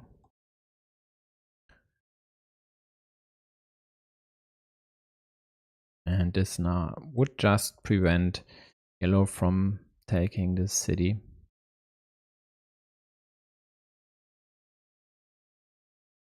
Else they might restrict this road, but I think the move they took definitely the better one, and they even get the horse now.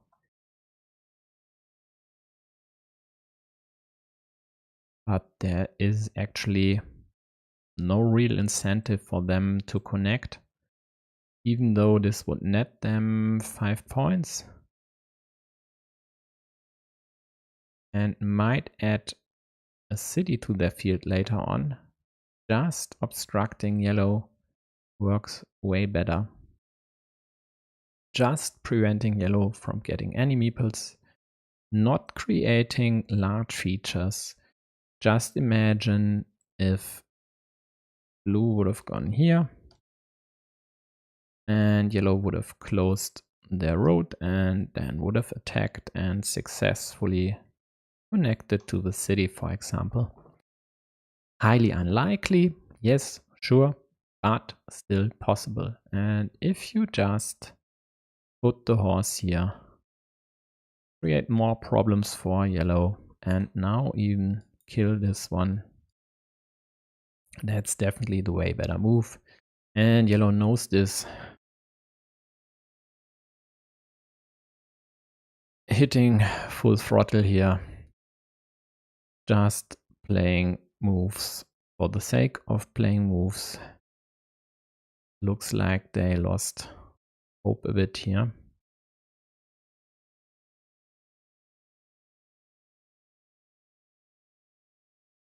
Even though there is still this city and that one, but now that blue just got the last remaining starting tile.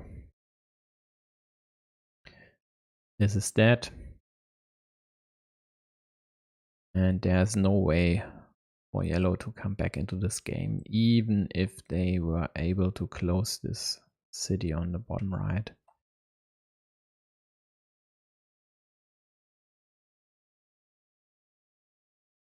So, as expected, a Chinese match win here. The only question is whether 302 Club and Dr. Kai Han will be able to secure a 4-1, 5-0 sweep even, or if the Hungarians manage to pad their tiebreaker with 2 dual wins. And it looks like Tilde versus Dr. Kai Han just won at least 1 duel for Hungary. Yep, and wow. Again, a lopsided game. Game 1 won by Tilde with 39 points. Game 2 won by Dr. Kai Han with 38 points. Game 3 won by Tilde with 39 points again. So looks like pretty one-sided affairs over there.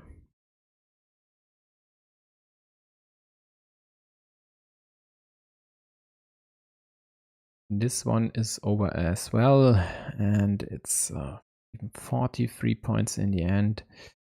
So let's open the game of ETA and 203 Club. The last one running in this match between Hungary and China.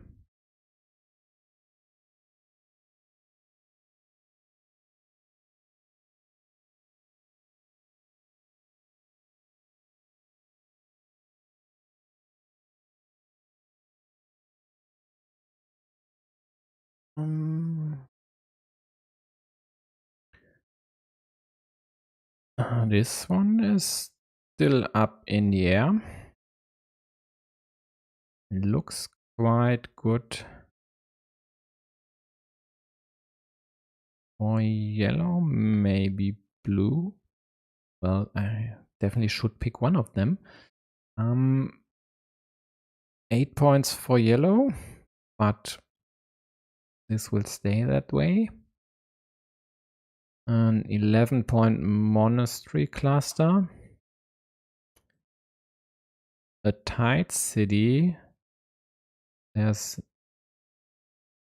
actually no extender left, so an attack here would only work by getting a cow, and the cows are gone as well. There is a 15-point field in the middle, under attack by blue. And this attack is not easily thwarted because of the cow on the left side.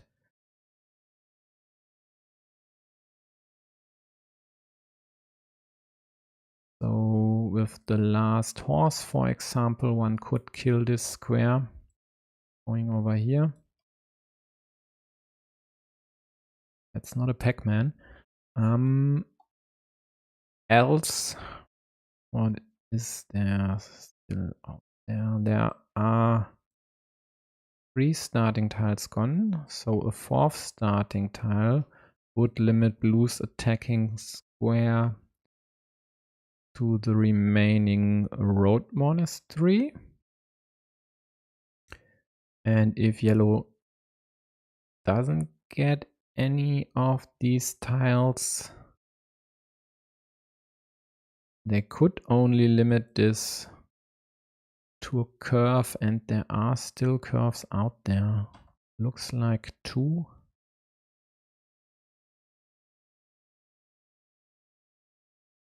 Yep, 2 curves. So blue's chances to connect are looking quite good.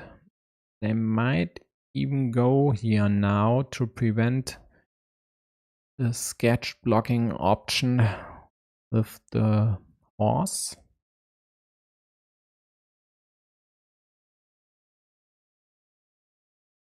And instead they opt for immediate 4 points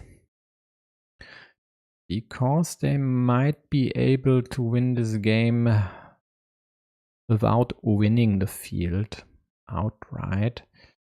So let's assess the score here. We have 18 points on the scoreboard for blue, 22, and that's it for blue.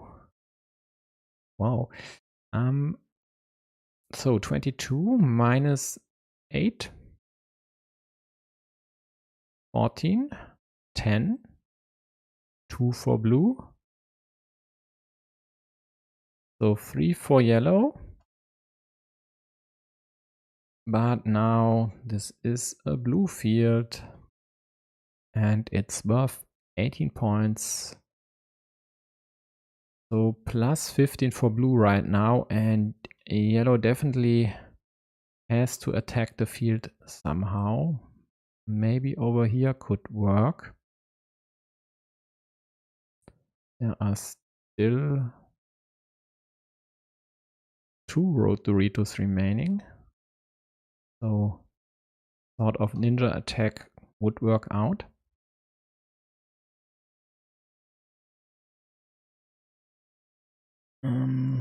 Just to not forget about the score, let's add these points real quick.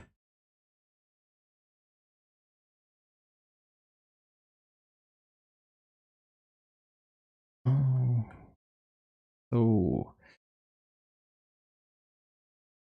yellow takes 2 points, reduces the scoreboard lead of blue by 2. Yep, blue closes the city, adds another one to their field, and snatches another 3-point, maybe in the end even 6-point field. And that's exactly the problem of yellow right now.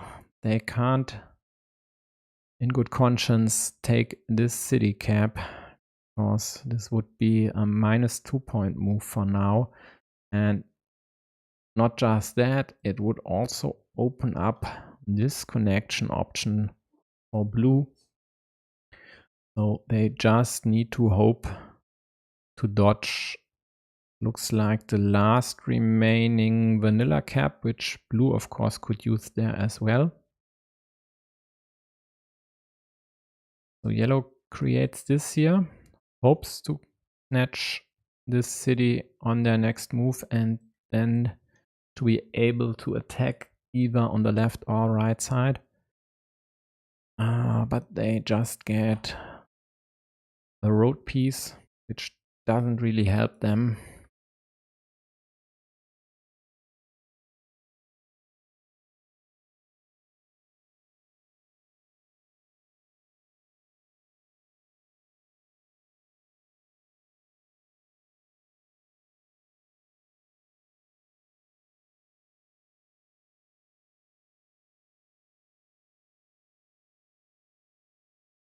Yeah, this looks like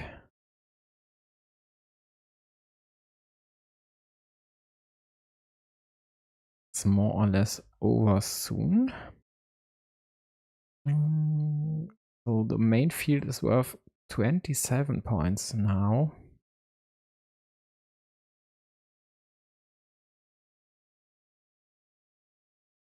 But even these 27 points aren't of much use if you're yellow, because they are behind by more.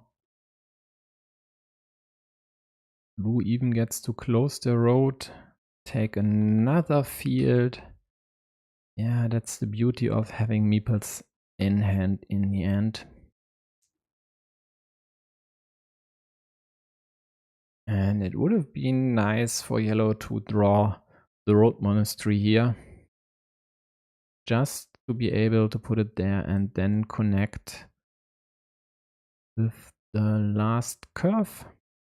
Don't know if there's still any other curvy tile out there. Crossroads are gone. This should have been... Was it the last rotary jaw? No, the penultimate one.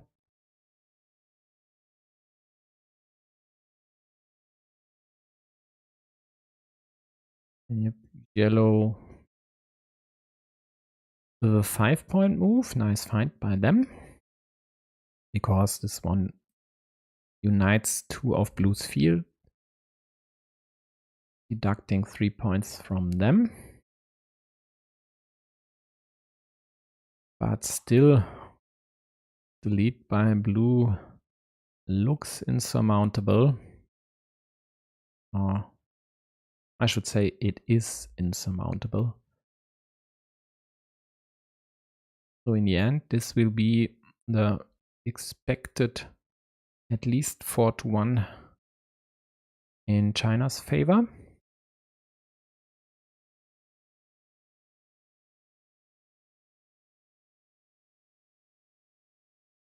Not sure. Well, 203 club now likely checks whether they need, whether they need to try and connect on the top left side.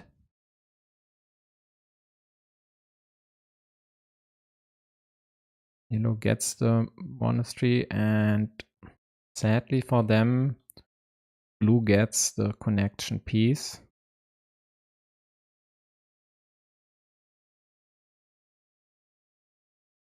Wow, there was still a curve out there.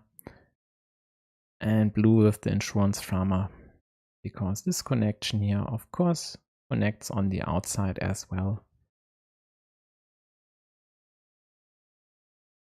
And is actually, with the 6 points from the monastery, might have been necessary after all.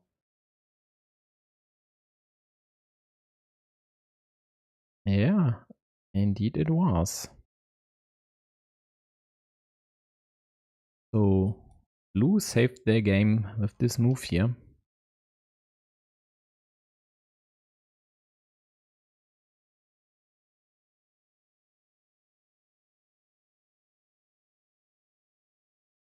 In the end, a 17-point win by blue.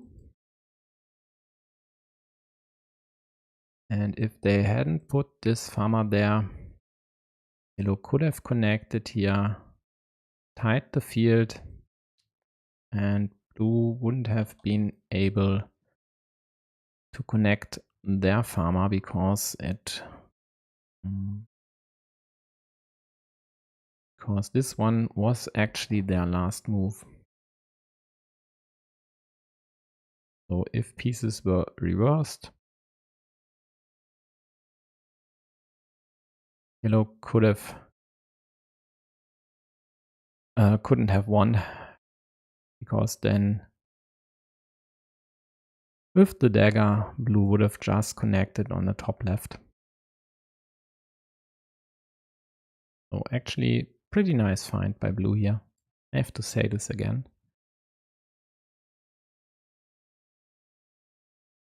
And that's it for now. So to recap, Argentina won their match versus Brazil. Have hopes to still win this group. Likely it will come down to their games versus Spain and France. Let's actually... other one was fine. Let's actually check the calendar. So they are playing in Group F.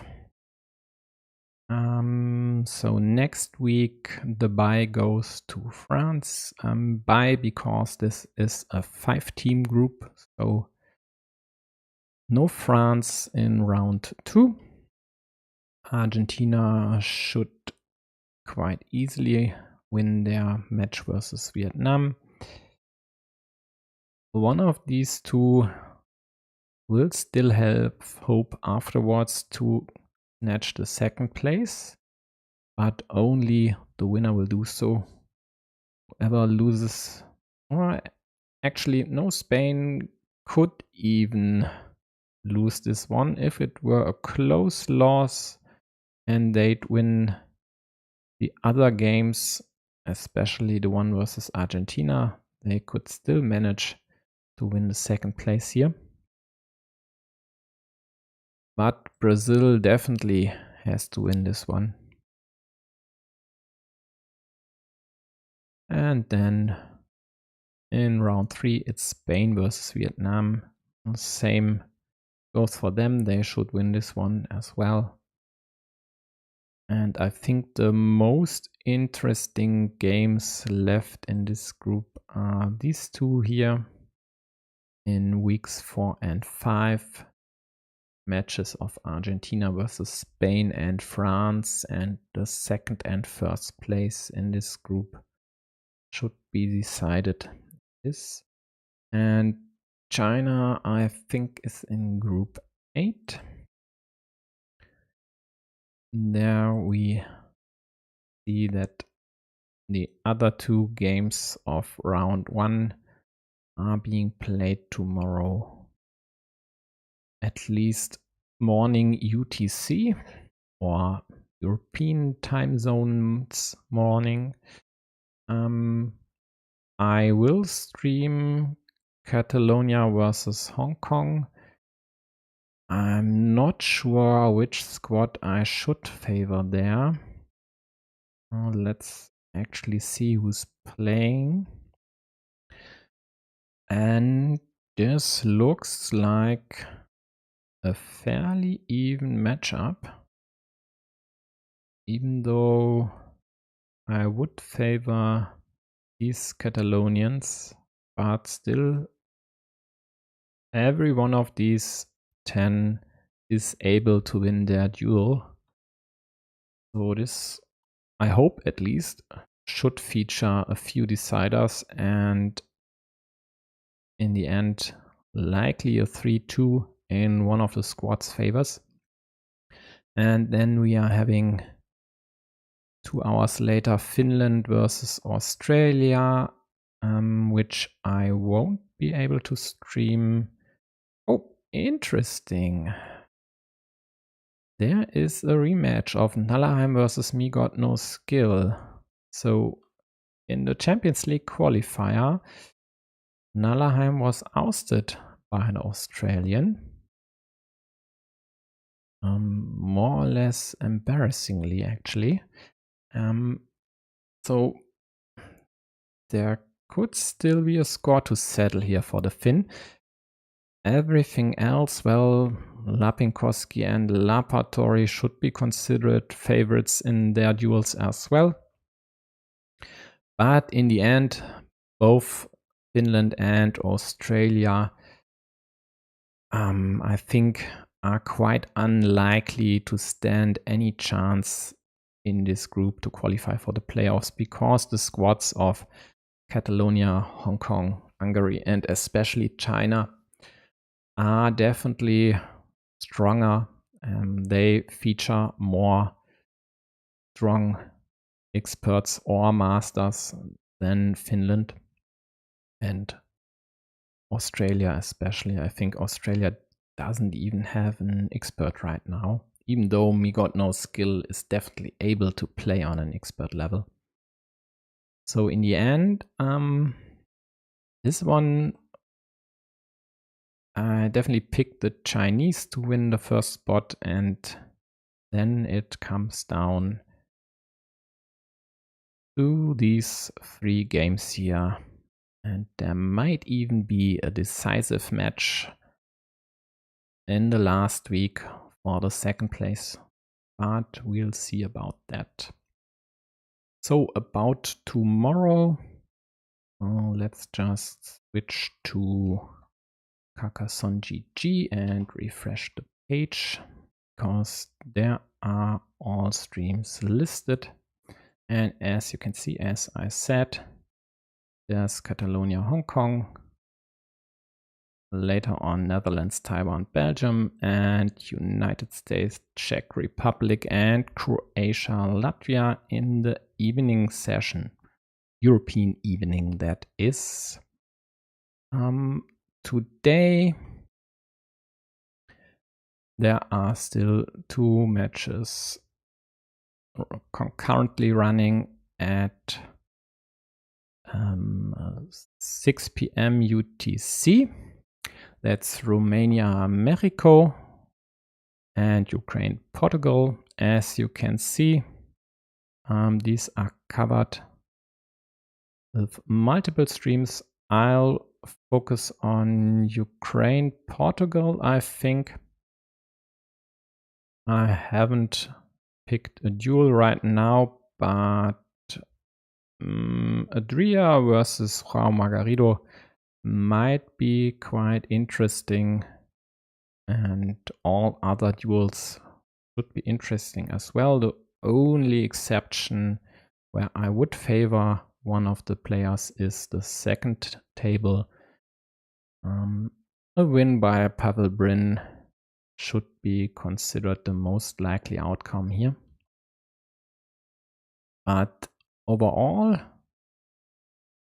even though Ukraine boasts a lot of masters, Portugal still has a chance here. And it wouldn't surprise me if they'd eke out a 3-2. More or less the same goes for the other match. There actually is only... Oh, there are two duels where I'd pick one of the players. And first off, that's Erwin G versus IMD5. I think Erwin's speedy style is more often to his detriment. So if he's playing versus a pretty strong player, I'd always favor the pretty strong player over Erwin. So in this case, IMD5. And then there is Mars 15, former world champion, versus Pichan. So I would consider Marian to be the favorite here. Oh, and there's table 1. Yeah, Mana Rory is stronger than Joanna Felicia. So 2-1 Mexico. This one here is wide open and should be pretty interesting. And this one, well, Romania's second former world champion, Arpad Gere, versus Daniel Ayala. Not sure about their current form, but I'd say slight advantage Romania here. So if I had to pick a winner, I'd say whoever wins the second duel will win this match 3-2. But it could work out to a 4-1 for either party as well. So maybe I even switch to this game, to this match. Well, we'll see about that later on. If you want to see one of the matches in a split screen setup, well, you know where to find that one.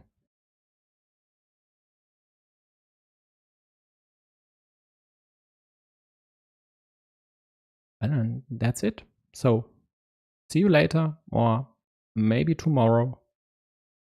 Bye bye.